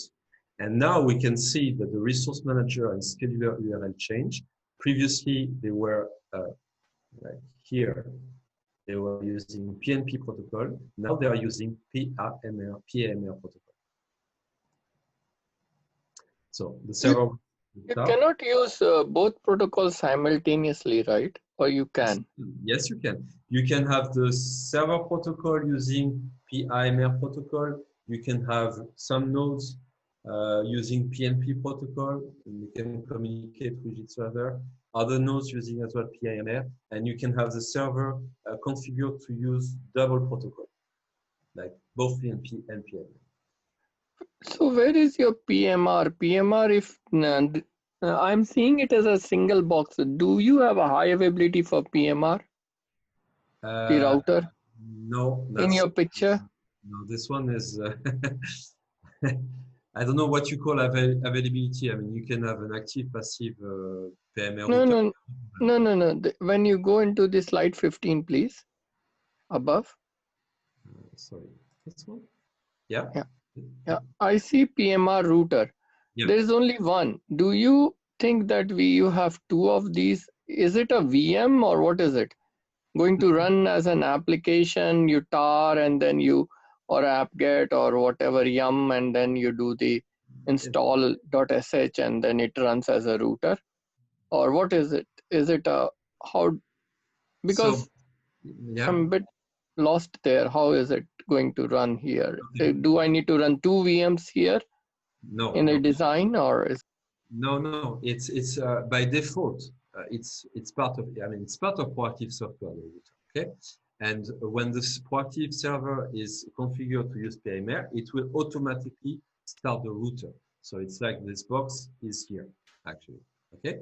But if you want, you can as well simply start the command, the router using a command.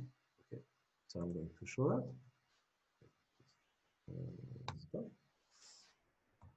So if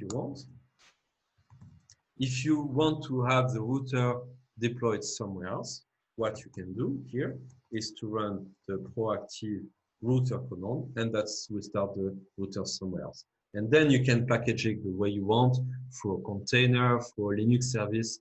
That's up to you. Did I answer your question? Yes, it did. Because you have multiple processes running in one of the packages. When you install, you can run this, you can stop the packages. One of the packages only run the specific packages and make it, or a role, play a role of it, like a PMR router or so. Yeah. But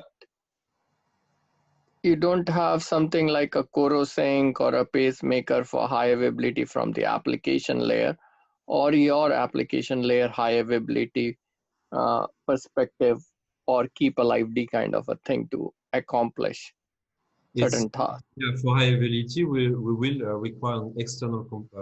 We will rely on external component for high availability. It's not part of the software. Okay, so we can use another high availability tools like CoroSync and pacemaker, exactly. kind of a thing on your multiple, and architect it in that way, and then look across the failover scenarios and monitor your process from that perspective and swing over the. Yeah. When you are, but when you were speaking about Nginx, how do you handle the load balancing? Let's say that you are adding a pacemaker or any HA availability stuff, and you are doing an active standby, and do you need standby, not active? This yes, okay, active standby. But then when you have your failover, how do you reroute the traffic to the new node? Or I mean, yeah, that's. Have you tested that kind of virtual IP stuff with an HA proxy? And you are right. You use DNS you need to do DNS switch or something like that. I mean, it's a configuration you need to. No, usually it's not done through DNS. I mean, you have a wildcard DNS set up usually on customer but site, and then you have whatever HA proxy or Nginx or any kind of ingress, in my case for Kubernetes, but which is doing the load balancing. And if you have to manage a sticky session or whatever, we need to enter into the detail of what is your protocol you are talking about. I mean, why is it?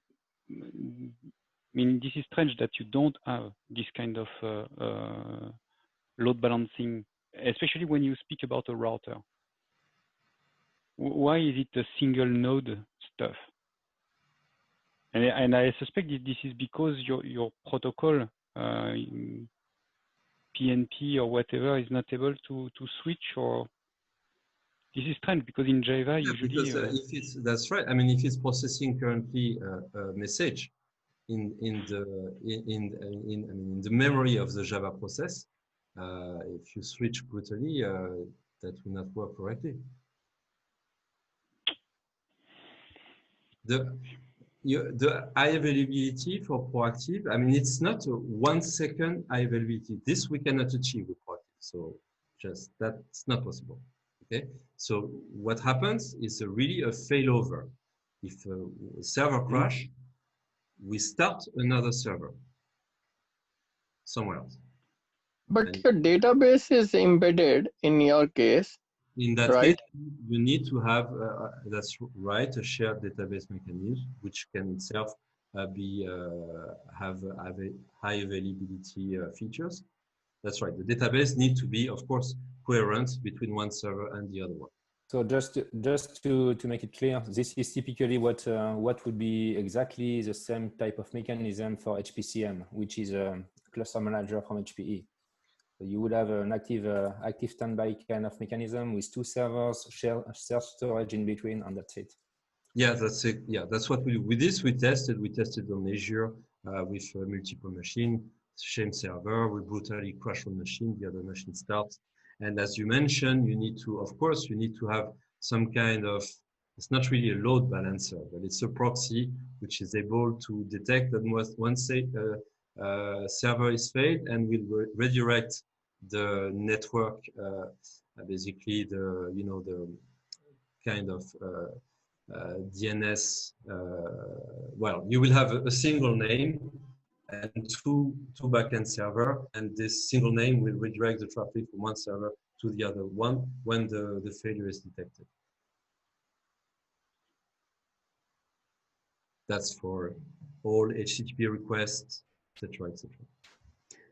And for the nodes, like you have a like F5 or Nginx or load balancer application, application layer load balancer, basically who can monitor the application layer, like, exactly. and then figure out and then, how to heartbeat, and then they can figure out what is the application is reachable or not, and then they swing the traffic across. And they can switch, but the challenge where is the embedded database will not flow in our case, or if your the database has a kind of a high availability inbuilt, like Postgres EDB database is there, which does replication across. So then I have to think, when I design for a production environment, I need to think from the, I may not be able to propose them that use embedded database, right? I would propose them use your external databases, which provides high availability, and definitely the ports and all we can take care of it as you have guided, and then the schemas will be provided by you. But we cannot propose the embedded one. It's all in one, is for demo purpose. It's not true. You can actually use the embedded database. If you have a shared file system, which is highly available, okay? Then you can use, because the embedded database of ProActive is here. It's just a part. It's a folder. All the database is here. So if you have shared file system like this with high availability, if one server crash, the other one can take exactly at the same state for the data. Okay, so then I put this on my NFS data store or shared data store, and then they can connect to your application, can connect back to the backend on this RRD. Perfect. Okay, got it. That's okay. Okay. The routing is done by Java. When it's a Java router.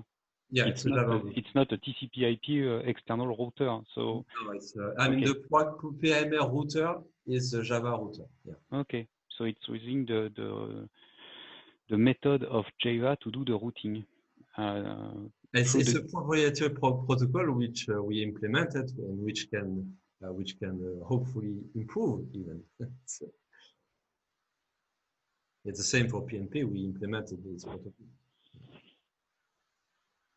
So of course, in terms of external components, what we require is some kind of switch to have let's say, frontal point of view, which is able to switch from one backend server or the other one. That's the thing we need. All right. Well, that was some. Okay, so I mentioned how we can change the network protocol by modifying this file. And these are examples of configuration. Similarly, at the node level, you can change the network protocol either by editing a file, by using command line arguments, Java virtual machine properties in the resource manager, etc., etc. Now I go back to one of your original questions, Navin. You asked whether, what was the question exactly?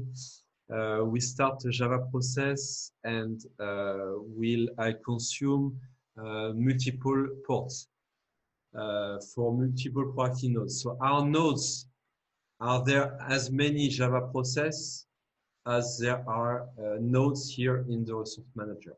Okay, so the answer is no. Because what we do in ProActive is node co-allocation. So we will have a single Java process, and this single Java process will contain many nodes. Okay, so Okay. so the URL of the nodes, they will be PNP protocol, host name, and the port, and then a node identifier. And if you run two Java processes on the same machine, then you will have another JVM starting, and then the PNP protocol will dynamically choose another port. All right, and this way you will have two Java processes, each containing two nodes. That's nodes co-allocation. So here, in the example of this training installation done with HPE, we have all these nodes in the ProActive, local to the ProActive server. Okay, so that's 70 nodes or something like that. There is no 70 Java process running. There is a single Java process containing all these nodes. You selected while installation 4 numbers, right, sir? Sorry?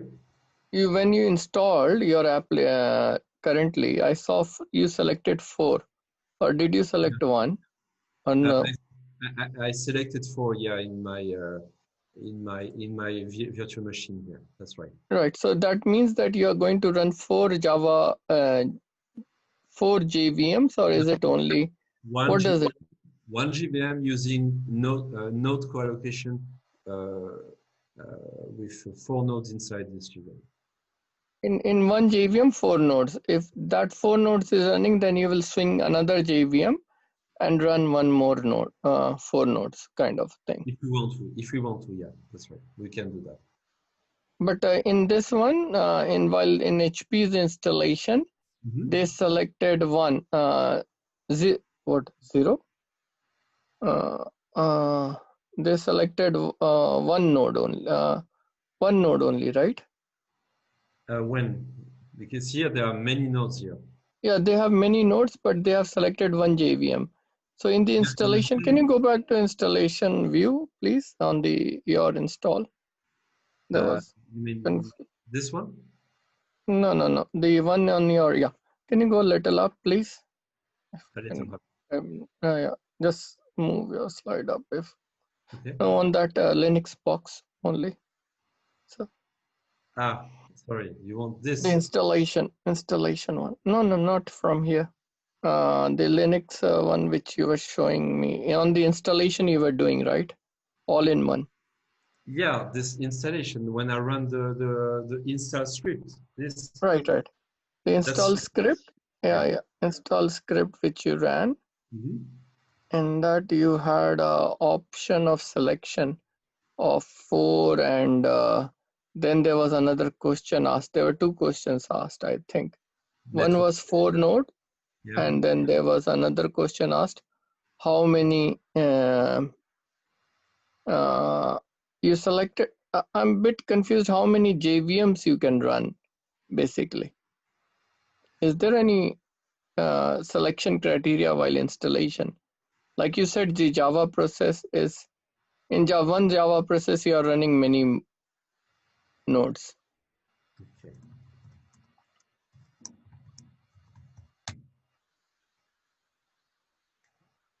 Okay. Oh. So that's one Java process. Hmm. Okay. And actually, there are no nodes because the nodes are not correctly configured. Sorry, I forgot to configure the node protocol.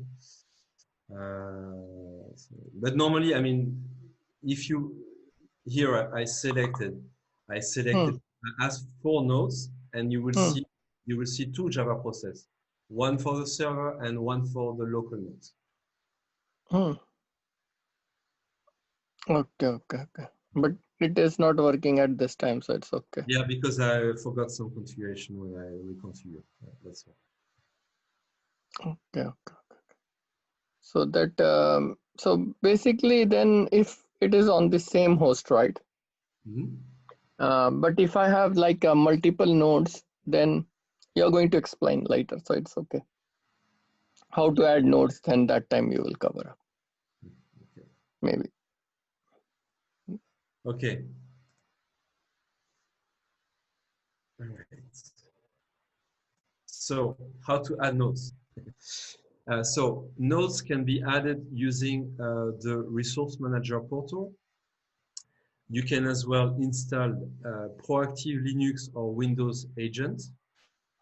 Linux agents are provided through RPM or Debian packages, and Windows agents are provided as a prepackaged installer. So these, for example, the Linux agent runs as Linux services, and the Windows agent runs as a Windows service. So the goal of this agent is really, this time, in the contrary to Slurm, is to really have daemons to run nodes. That's another approach. So that's the agent. And if you want, you can as well start a node manually using the ProActive node command, which is provided. So why I cannot see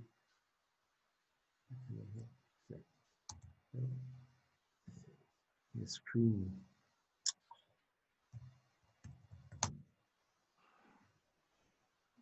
Sorry, no, I cannot. Okay, so here we have a command, and this command allows to start a ProActive node if I want to.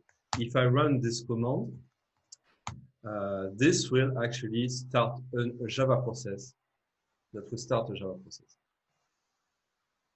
Okay, so in that case, it will be one Java process. If I run this command multiple times, in that case, it will be multiple Java process. Okay, then in that it will run multiple nodes in that. Yeah, that's the co-allocation. It's a bit confusing because you wrote ProActive node, but it is a JVM. In that JVM, you will run multiple nodes. That's right. That's a parameter. So if I run this command, okay, here, without any parameter, it will start one node. And that will be one Java process. If I take another shell here, if I do in another tab, I do the same command, it will start another node with its own Java process. So there will be 2 Java processes. Okay. Now, what I call co-allocation is when I do this, So I have trouble with my screen here. There is an option to ProActive node command. Here is number of nodes. That's a co-allocation. A single Java process is starting multiple nodes. Okay, so a co-location of 10 nodes inside a same Java JVM. Exactly. You mean to say 10 numbers of adding 10 nodes to the resource manager, but it says 10 nodes to the resource manager in a single JVM. That's right. But if you run without n, it is a one node added to a resource manager. Exactly. Yeah. Yeah. In that case. So what is the benefit of it? Actually, is there any benefit of running n-10? Oh yeah. I mean, if you, you want to have, suppose you have a machine with multiple cores, and you want to have many ProActive nodes in order to run many workflow tasks in parallel. You understand? That's the idea. But at the same time, you don't want to have as many Java virtual machine running in your machine as there are cores, because that consumes resources. So you want to limit the resources usage. This is why you are going to use co-allocation to have a single virtual machine, Java virtual machine, which is eventually able to run multiple tasks in parallel.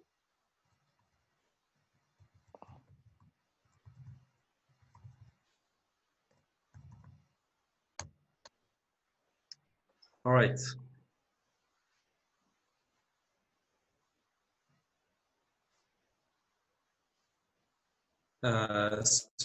In addition to ProActive node,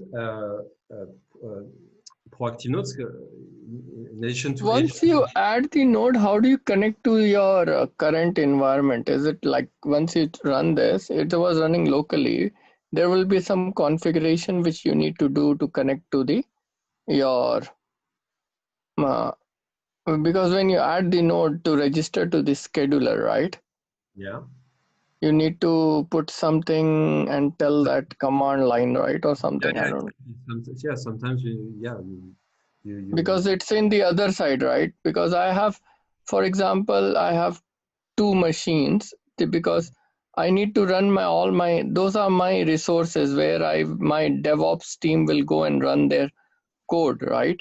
And do their execution and take the result out, or they will run their whatever their applications are, and then they take it out, right? From that coding perspective, and they execute and see what is my results on those. So those machines which are there, those are like a whole machine will get registered with multiple Java process or JVMs can be allowed to run on those physical machines, right? So on that case, I will run an agent, one agent of this, and that will register back into your scheduler, which is sitting.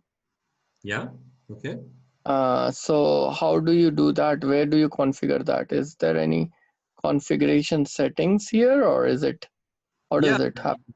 There are multiple configuration settings. For example, here, when you start a node, here, for example, I can decide what the communication protocol will be. So here I decide PIMR, and here it started a node with using the PIMR protocol. I mean, there are many configurations. And that's all. Okay, just need to advance a bit. So that's the way to start. One way to start ProActive node is using command line or agents, and another way is to deploy nodes. So from the other side, from the server directly, from the resource manager. And this is what we are going to demonstrate.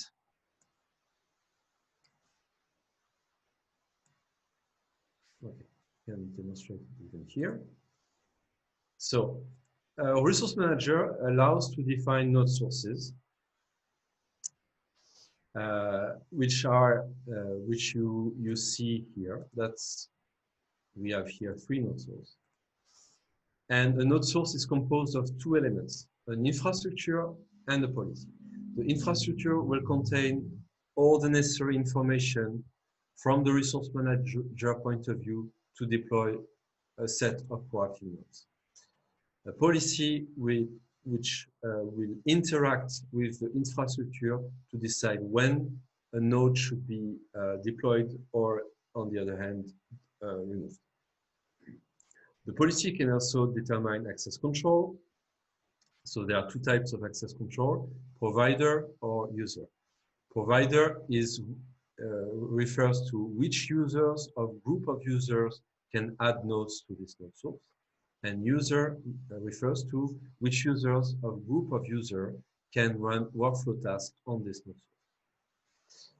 Using the Resource Manager portal, existing node sources, like the node sources here, can be exported as JSON file or stored in the ProActive catalog. When a new node source is created, the administrator can import the definition of node source in JSON format, or for a node source which was previously stored in the catalog. Eventually, if you have deployed your node source, but you want to change parameters, a node source can be undeployed, edited, and then redeployed. So we are going to illustrate this through an example. So an example with the SSH node source. I mentioned that node source is composed of infrastructure, and we have multiple infrastructure implementation. One of these implementations, for example, the SSH infrastructure implementation. It allows to deploy nodes through the SSH protocol. So it requires, suppose you have a distributed environment with multiple machines, all accessible by SSH. In order to use the SSH infrastructure, you need the proactive libraries to be already present in the machines that you are going to use, similarly to what I mentioned about with Slurm. So the remote host which will be used to deploy machines is configured using a text file containing the following format. So the host name or IP address of the first machine and the number of nodes you want to deploy, the host name or IP address of another second machine and the number of nodes you want to deploy, etc., etc.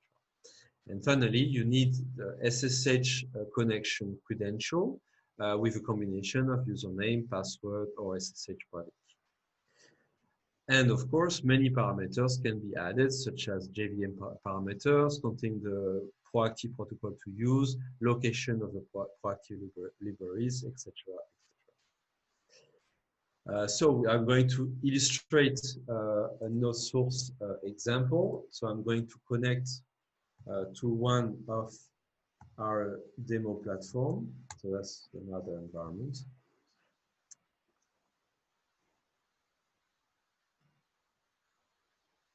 All right, so here I have a server, and I'm going to add a node source.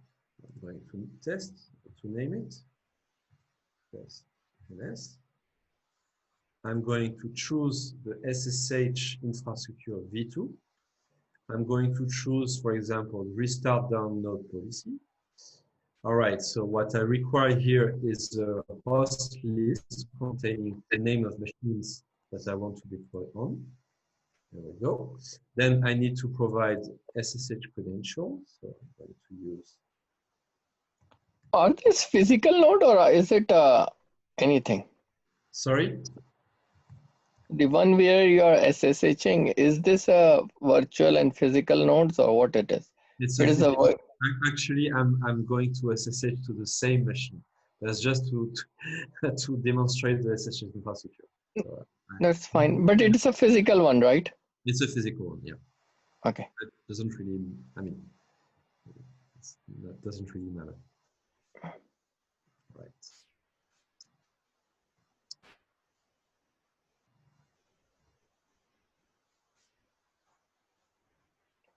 Okay, question from Jérôme Armand. Which version of Java we are using? It's Java 8. So this once you do this, it will go and deploy a JVM on that node, or is it just connectivity?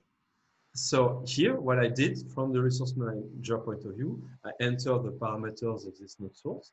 What it did is it runs some SSH communication current here only locally to the machine, but it's the same with another machine. And through this SSH communication, it started a Java program. It started a JVM on that remote machine, right? Machine, exactly. Yeah. Okay. And for example, here I can. So I remember that I use an account called CPER user, and if I do who am I, it says that I'm CPER user. That's example of node source definition. So another example was earlier on the HP environment was a Slurm node source. So we have multiple kind of implementation. We have cloud node sources, the ability to dynamically provide cloud instances. So we have many possibilities regarding resourcing. ProActive has SSO mechanism. So when I'm connected here, I'm connected with the SSO session with all ProActive protocol. And when I log in, indeed, when I submit a job, the credentials, my credentials, they are stored securely in the ProActive database as in an encrypted mode, encrypted by the scheduler inside the database. And then these credentials, they are reused by ProActive to authenticate using SSH to the Slurm end node. But yeah, that's a very good question about SSO. It's a real challenge to have SSO sessions when you have basically delayed operation, when some operation is not run immediately inside the SSO session, but this operation is possibly run much longer after. So this is why you cannot use SSO in this context. Did I answer your question, Ludovic?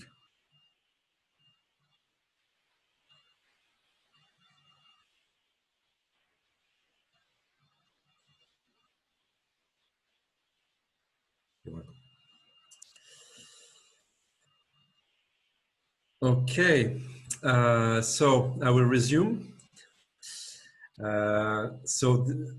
What we have to cover still is log file as user management, which is related to the question from Ludovic. And finally, some aspect about resource manager and scheduler portal administrative tools. So I will go quite fast concerning the log files. So the log files, they are stored. They are located inside the ProActive installation. In here, in the logs folder.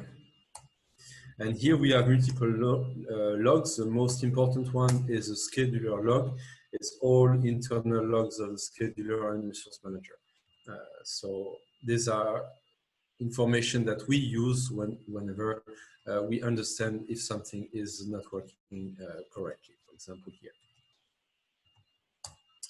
And we have similar log files for other microservices such as the job planner, job analytics, CloudWatch, catalog, etc., etc.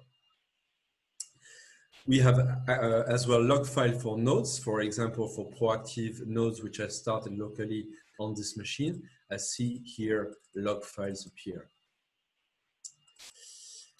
In order the log implementation, we use Log4j Java log framework, and this is configured through Log4j configuration files, which are located in the config log folder. And these are Log4j configuration files, for example, that allows to configure the log level of the server. And I can decide wherever I want some debug level for some particular components, particular class, etc., etc. I can as well decide of the format of the output log. So either I should print the date the level info, the message, etc., etc.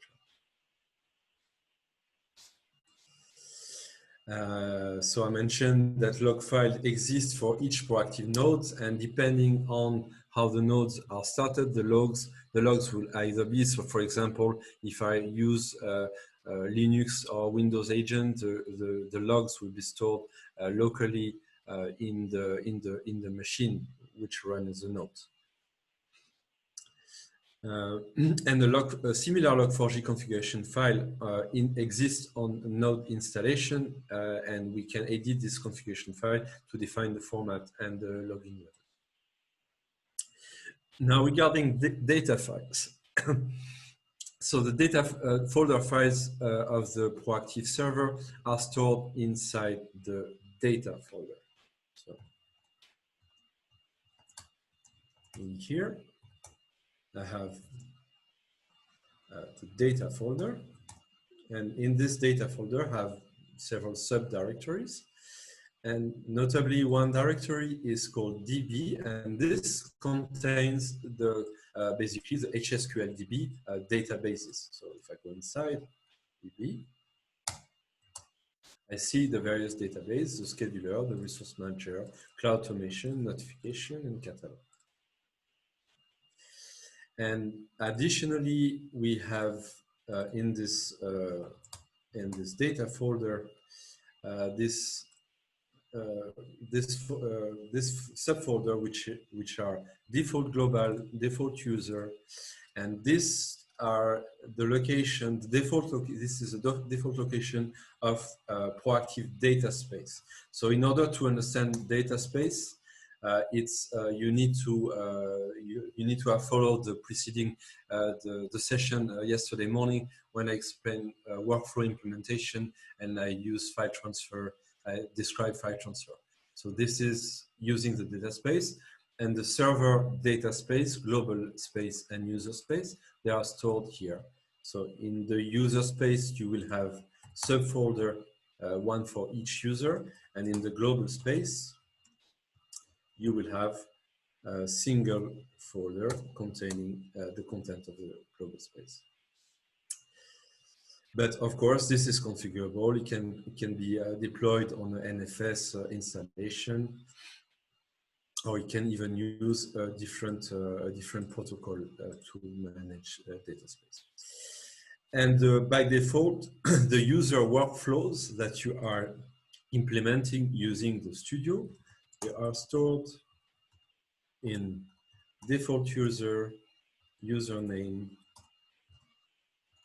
and no workflow. So I need to create a workflow for that. Yeah.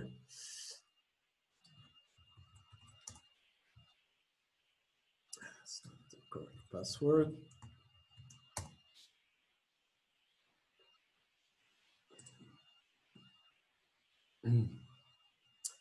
So suppose I create here a workflow, my workflow, a task, so save it.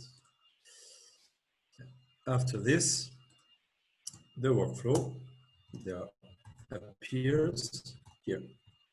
This is again a default location, but it can be configured to be stored somewhere else.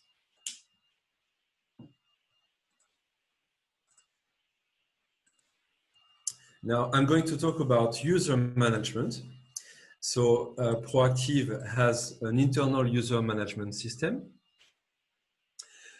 Internal user password and group affectations are defined in the following files.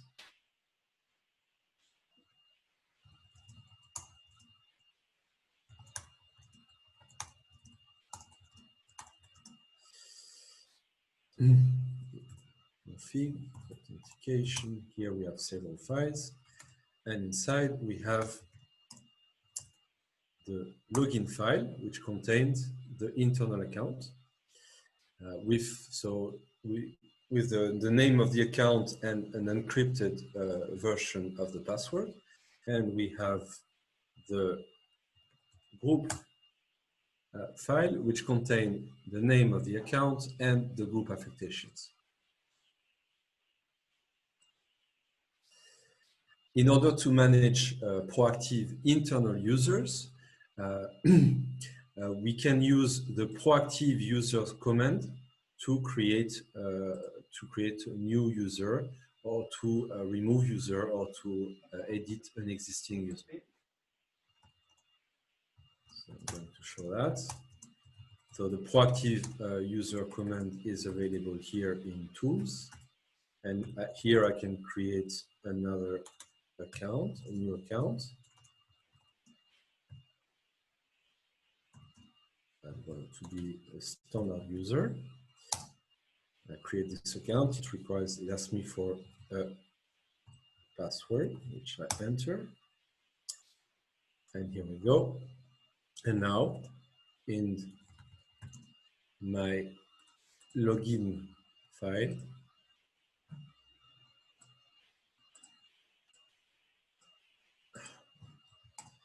I see my new account appearing and the group affectation in the group.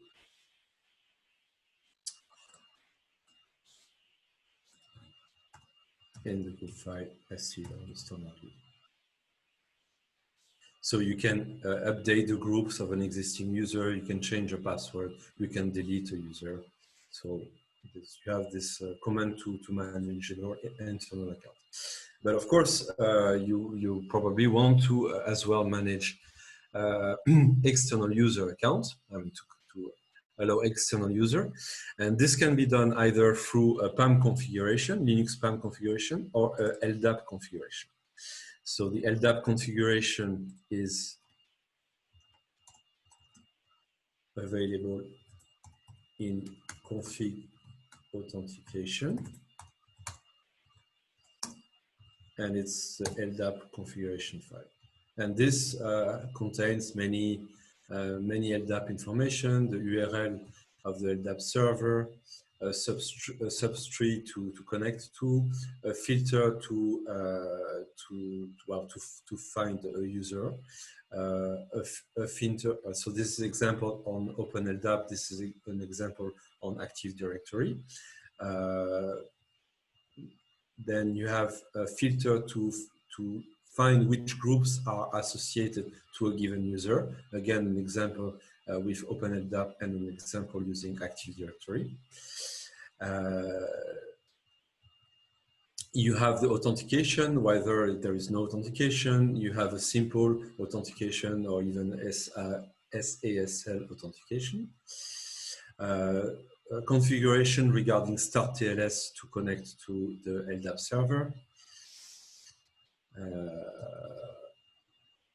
The bind login, if you use a simple authentication, you need to provide bind login and password. The password can be encrypted using the encrypt command.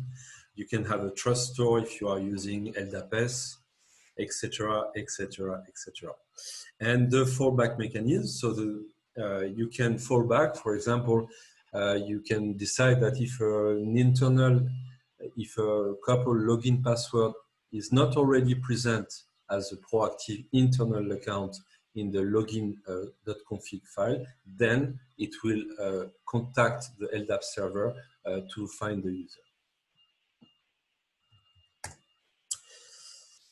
So that's for LDAP. Do you have any question regarding LDAP configuration?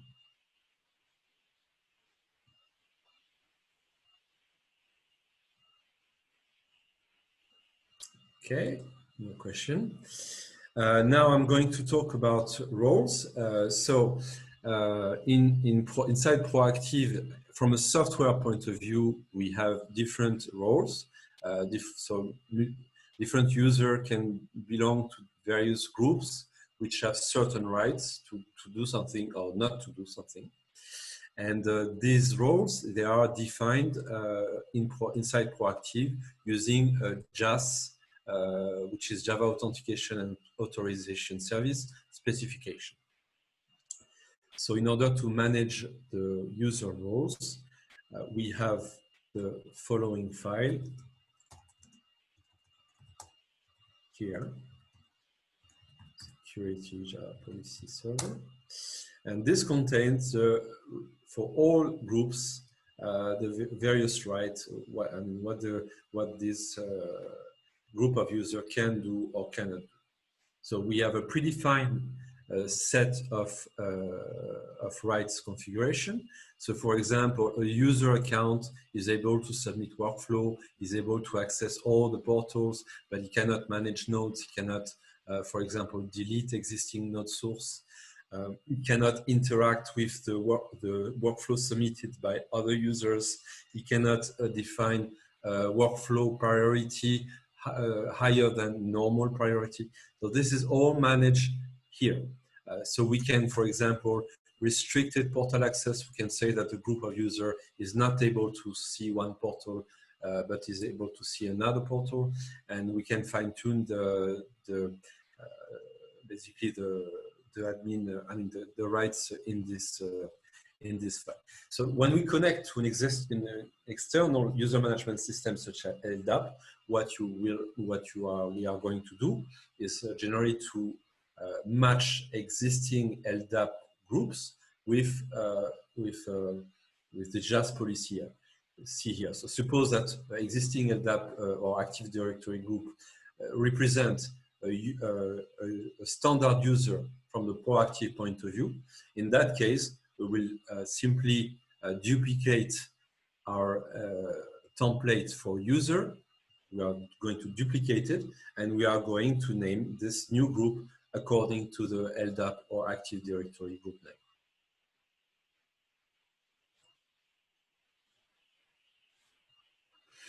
Talking about server keys, so encryption of ProActive is done thanks to a couple private and public key.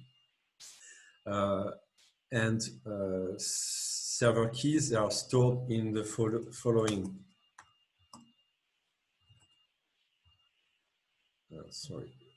Config authentication. They are stored in the following path.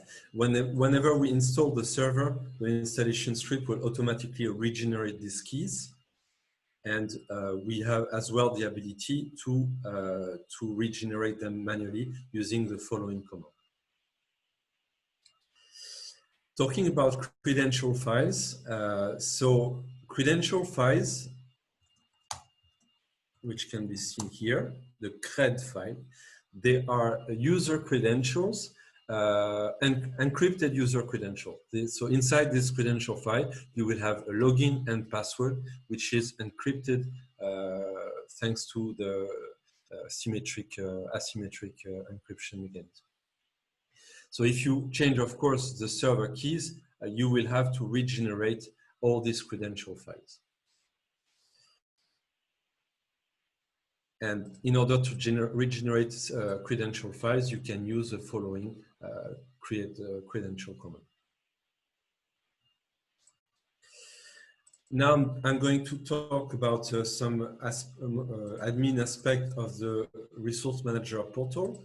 So from the Resource Manager, I mentioned that you can monitor activity inside an existing machine, memory, file system, CPU, network, etc., running process.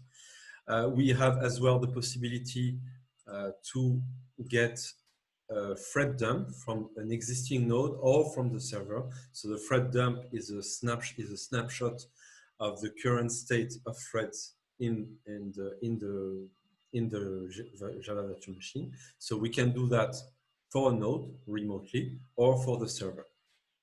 We have as well access to the script console, which is an admin tool where an admin can directly run some command on a node. If we have a node source composed of many nodes, such as SSH node source, we can use that directly on the node source, and that will run the same command on all machines present in this node source. This can be used, for example, to see if a library is present everywhere on your infrastructure or something like that.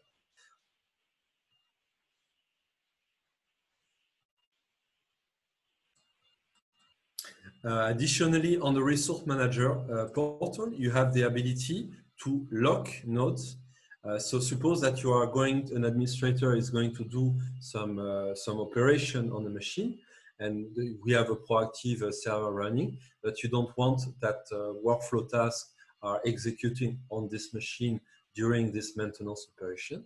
So you have the ability to lock this machine, or even a whole node source. So if I do that, I can right click and do lock, and this locks the machine. When I try to run the workflow,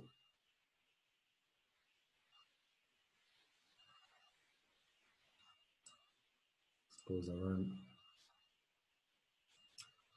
replicate. In that case, we will see that these nodes are locked and they are never used by any task of the workflow I'm sending. And of course, you have the inverse operation to unlock the ProActive nodes.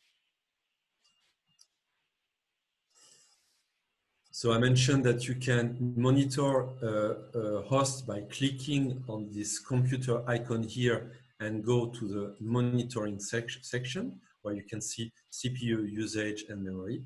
You can also monitor the node JVM by clicking on the ProActive node disk.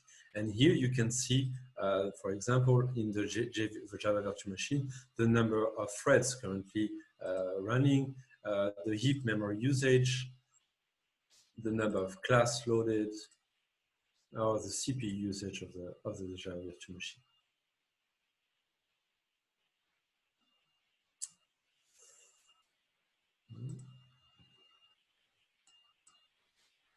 I don't know if anyone is still present here. No, I'm here. Okay. We are listening. We are listening. We are listening and thinking at the same time. How? Okay, so the script console on a node, it's available in several languages. So you can run bash command for Linux system. You can run cmd command for Windows system, Ruby, JavaScript, Python, Jython, or Ruby. Actually, I would like to have the answer of the who am I command. Yeah. And yes, please. Who am I? Who am I? So yeah, so that's this infrastructure here is the one where I created my test node source. Remember SSH infrastructure? Yes. All right. But the who am I command is run inside the JVM. It's run. Well, no. It's from the JVM. It's a bash script, bash process, which is forked. If I use Groovy here, that's run inside the JVM directly. Ah, okay. Yes. So, okay. Because depending on the language, the behavior is different. So because I start this basically I deployed this SSH infrastructure using the CPA user account as credential. I can see that the who am I is CPER user. If you would have chosen a different account in the SSH infrastructure, it will show something different. And the server is running in a different account, just to explain, to demonstrate that. So for example, I do local infrastructure. So local infrastructure is really the server directly deploying nodes without any impersonation. That's enough for today. So that's my local test. Okay, it's running. I click here, I do who am I, and here, this time is different. It's called CPR master. Can you go to local infrastructure, please? Once again, add node. Add node, yeah. You want me to do it? Go, yeah, once again. All right. New one. Yeah. And then infrastructure drop-down menu. Okay, just a second, remove the existing one. All right, add node source. Oh, I have many. Well, we have many. Oh, yeah, this is the provider basically where you are connecting across, right? So you have a Kubernetes infrastructure. If you select Kubernetes infrastructure, what is it giving? Okay, so this is not a this is our implementation of infrastructure. If you select that, what is going to happen? Well, it's going to ask for many parameters according to Kubernetes environment. Can you use a bearer token to connect to a Kubernetes configuration instead of a kubeconfig file? Sorry? Can we, I think this is something that you can probably develop, but instead of using a kubeconfig file, can you use a bearer token?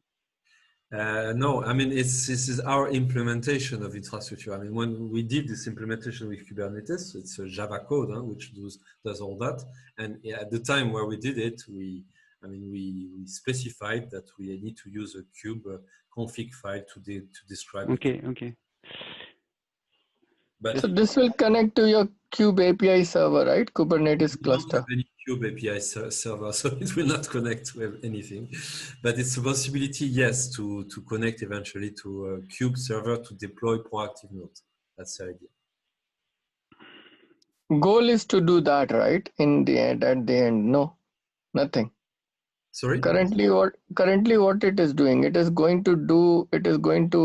you can put a namespace and everything, and it is going to connect there in that namespace, right? I see this is all Kubernetes constructs. So it is going to go there, and this is how you're connecting, you're adding nodes. To me, it looks like that. And then you have a deployment, and you're doing the deployment also. And you of the jar file as a node in that node.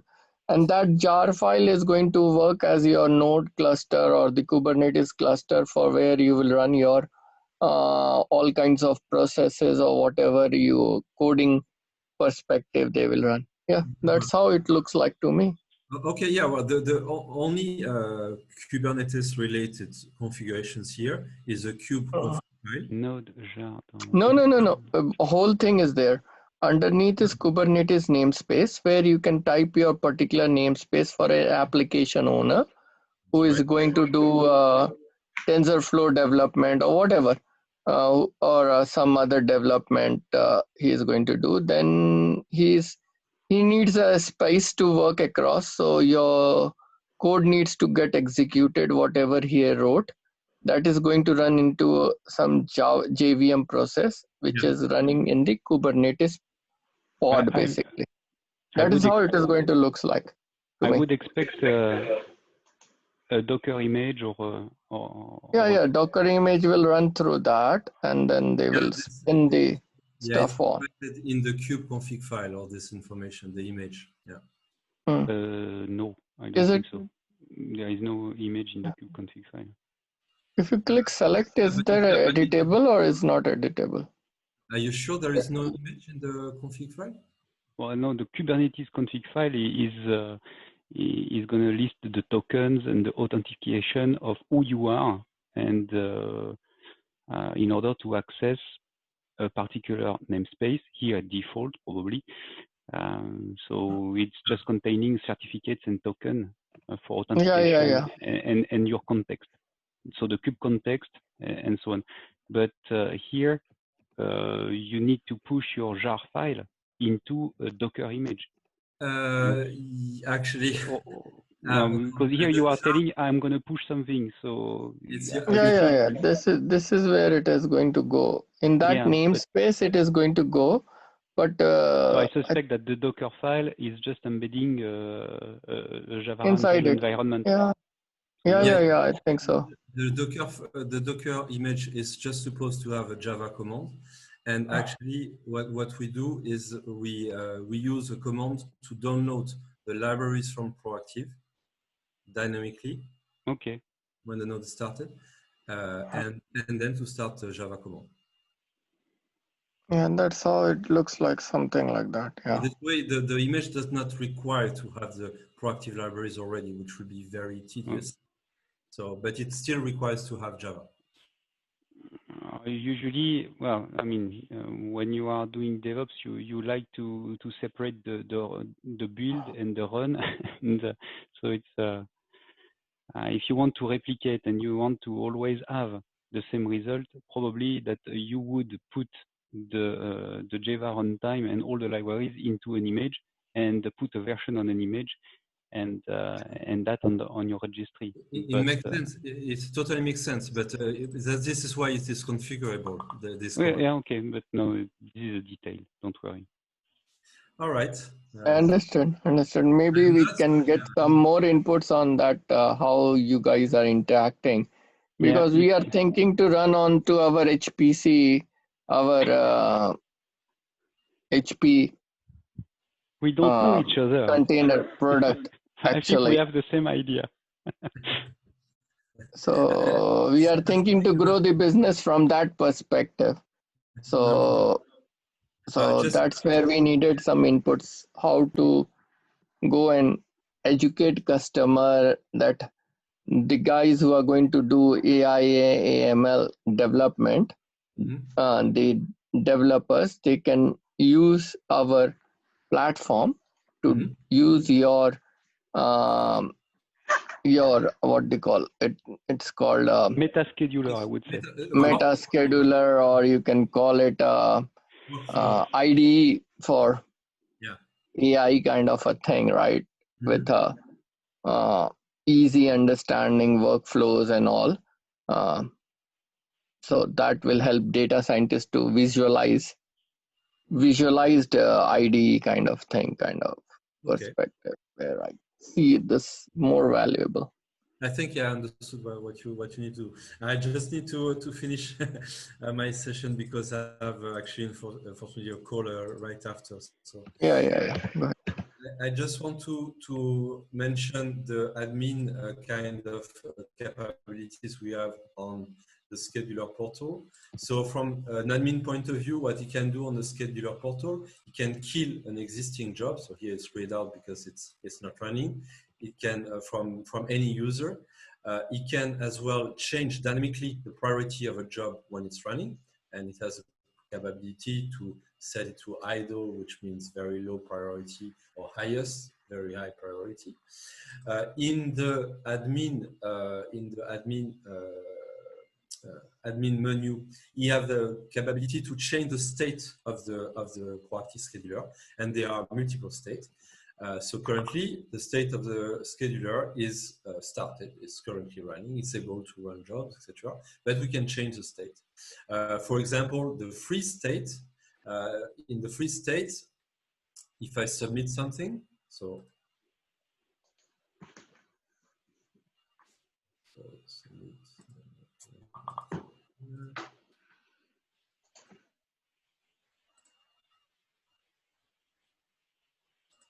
Okay, so as you can see, this remain pending. The free state, when we decide to freeze the scheduler, it will terminate currently running task, okay, and not execute any new task. So I can change that and put it to resume. Then it will resume task execution. I can have as well a stop state. In stop state, the scheduler will terminate the execution of currently running job and not accept any new job execution. So to demonstrate that, I'm going to do a sleep. Okay.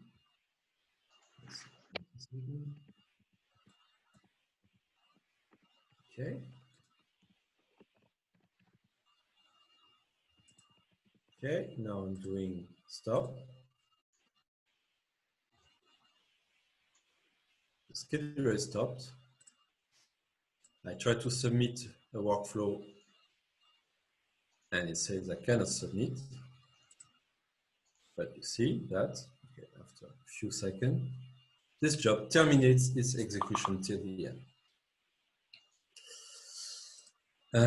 Finally, so let's start again. We have the pause. I'm sorry, I can't remember exactly what the pause is. I think it's really similar to stop state, except that so it terminates the current job execution, but it allows job submission, in which case the new job, they will remain pending. Finally, we have the kill, which really terminates the server. So It does not wait for any task completion, it terminates the server. And we have the shutdown, which is a combination of freeze and kill. That means it will put the scheduler in freeze state, it will wait for the currently running tasks to terminate, and when all currently running tasks are terminated, then it will kill the scheduler. It's like a checkpoint and stop procedure, which is very good when we want, for example, to do some maintenance on the server, we want to upgrade the ProActive version, etc. So that's the scheduler portal. Do you have any question regarding the scheduler portal? Other things which I will not cover. The final thing is the command line interface. The command line interface is here.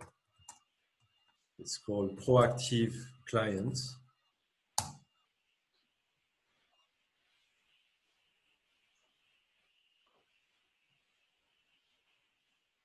Right. So this command line allows to do many operations. I can stop the scheduler. I can list the currently running job. Can list the available nodes, the various node sources deployed. So it's a kind of a entry point to do several command line operations on the scheduler. So for example, if I do list nodes, this will display the current list of nodes. This node. Okay. That's all the nodes which are currently registered in the resource manager. So, and the command line interface can be used interactively like this, or it can also be used no, the right one, or it can either be used not interactively, and this allows, for example, scripting for to allow some scripts to interact with the ProActive scheduler. This is some operation at some particular point in time, etc. Can you point us to the documentation for integration ProActive and Kubernetes? I'm sorry, I don't have it. I need to look through our documentation to find it, because it has not been, this documentation has not been released, so I need to search exactly what has been done in terms of documentation, and I will send it to you afterwards. So that's it for this session. Do you have any other question regarding ProActive scheduler architecture, network protocols, installation? When I see installed on your scheduler, stalled, what does it, is it a problem for here when you get a stalled kind of options? It's what does it denote? That's a state. You saw it where actually? In the scheduler. Not Okay. here, not here in this scheduler. It's not seen in your cases, but yeah, Okay. in somewhere it is a status where it shows. Told. That's a status not of the scheduler told. It's a status of a current priority. It is in a priority. Where it is, I don't forget. Somewhere it shows the status, or is it not priority? But once I ran that and I saw that it was stalled, but it finished later. So I don't know what it is trying to accomplish. So stalled means that your workflow is currently waiting for resources to go on its execution. So at the moment, okay, yeah, it's terminate the task it could run, but it's waiting for resources. It's currently waiting for resources to continue its execution. Okay, got it. Thank. However, about the PCA service that was installed before, it's how can I say, the job is to remains imposed until you explicitly finish it. For example, for this case, I launched a new workflow that is named Finish Jupyter Lab, for example. So this job will stop the styled job. So how do you make it finish? Is it like you finish? Andrew, how do you like? Is it like you click on it and you do it finish, or how do you Yes. manually do it? Or there is an internal mechanism like synchronization that we send a signal to the second job to say to tell him to stop.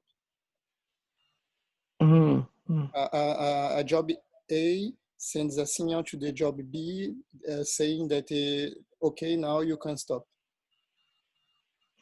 Okay, because normally a stored workflow does not require user interaction to make it complete. It waits for resources, it needs resources, and at some point, normally it will get resources, but maybe it will never get the resources it requires. In that case, you might ask the administrator why your workflow was installed so much time. okay. Because I hit that, so I was just, but my job is shown finished now, so it's interesting.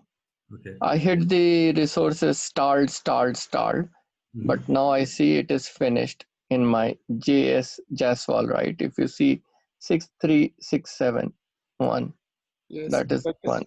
Yeah, yes, I don't know. I finished it. Yes. You manually finished it? Yes, this one. exactly, by the cloud automation. Yeah. Actually, he's asking because stalled is the state where the loop stays on pause between two iterations for so PC. that this workflow here, which is managing the MongoDB service, it's a particular workflow. It's a cron loop. So it's here. So when I run this cron loop,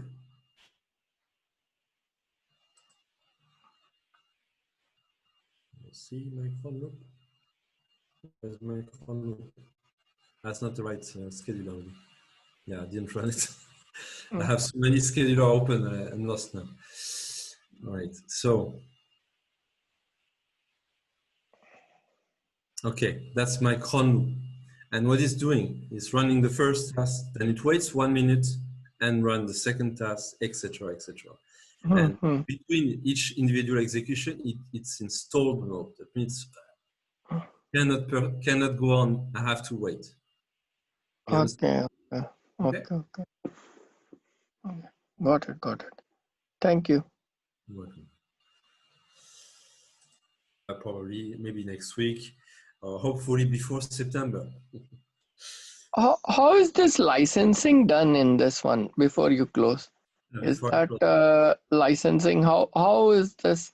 If I go to the customer and I try to paint the picture, like, okay, you have this and this kind of a strategy. How is the licensing being done on this one? Well, when we distribute the full ProActive here software, it's distributed as an enterprise license. So it's a subscription-based license where a customer pay an annual fee, and this annual fee depends on the size of their infrastructure. So it's basically, in general, the number of nodes connected here. Number of nodes. Machines and nodes connected to the server.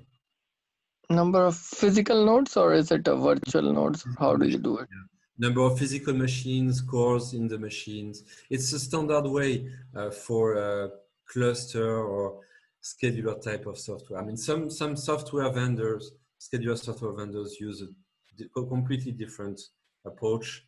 Some software vendors licensing model is based on the number of jobs submitted. So which can cost really a lot. For ProActive, what we decide is simply the size of the infrastructure. I mean, a bigger infrastructure most likely represent more work than a smaller infrastructure. Sometimes it's not exactly that, but that's how we do it. So it's the same kind of licensing, for example, used by LSF or PBS, as far as I know. The question is that the reason why we can go in that scenario is because because as you know, HP is well focused on Green Lake. So when I talk to our architects and all the other people, they come back to me with the licensing. Then there are two modes of licensing. In that, one is minimum commit and one is 3 years commit kind of a thing. So minimum commit, from there the customer is going to take it on. So we do by VM basis, or we do by instance basis, or CPU memory basis. So how in your case? Yeah, so you have the cloud model, which is really pay as you go. Okay, that's not our model. And what we have is our model is yearly subscription.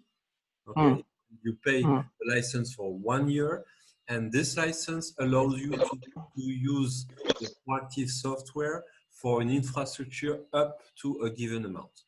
And we have several ranges. So PWS 40 is for an infrastructure which has 40 cores maximum. So server plus nodes machine connected to the server inferior to 40.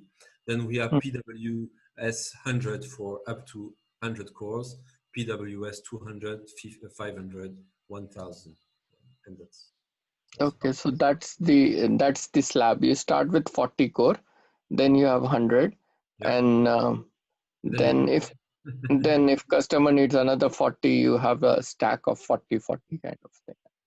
Yeah, and but it's one per environment. So if you have a dev, QA, and prod, if you have 40 cores in your dev, then you pay a license for 40 core. If you have 40 cores, etc.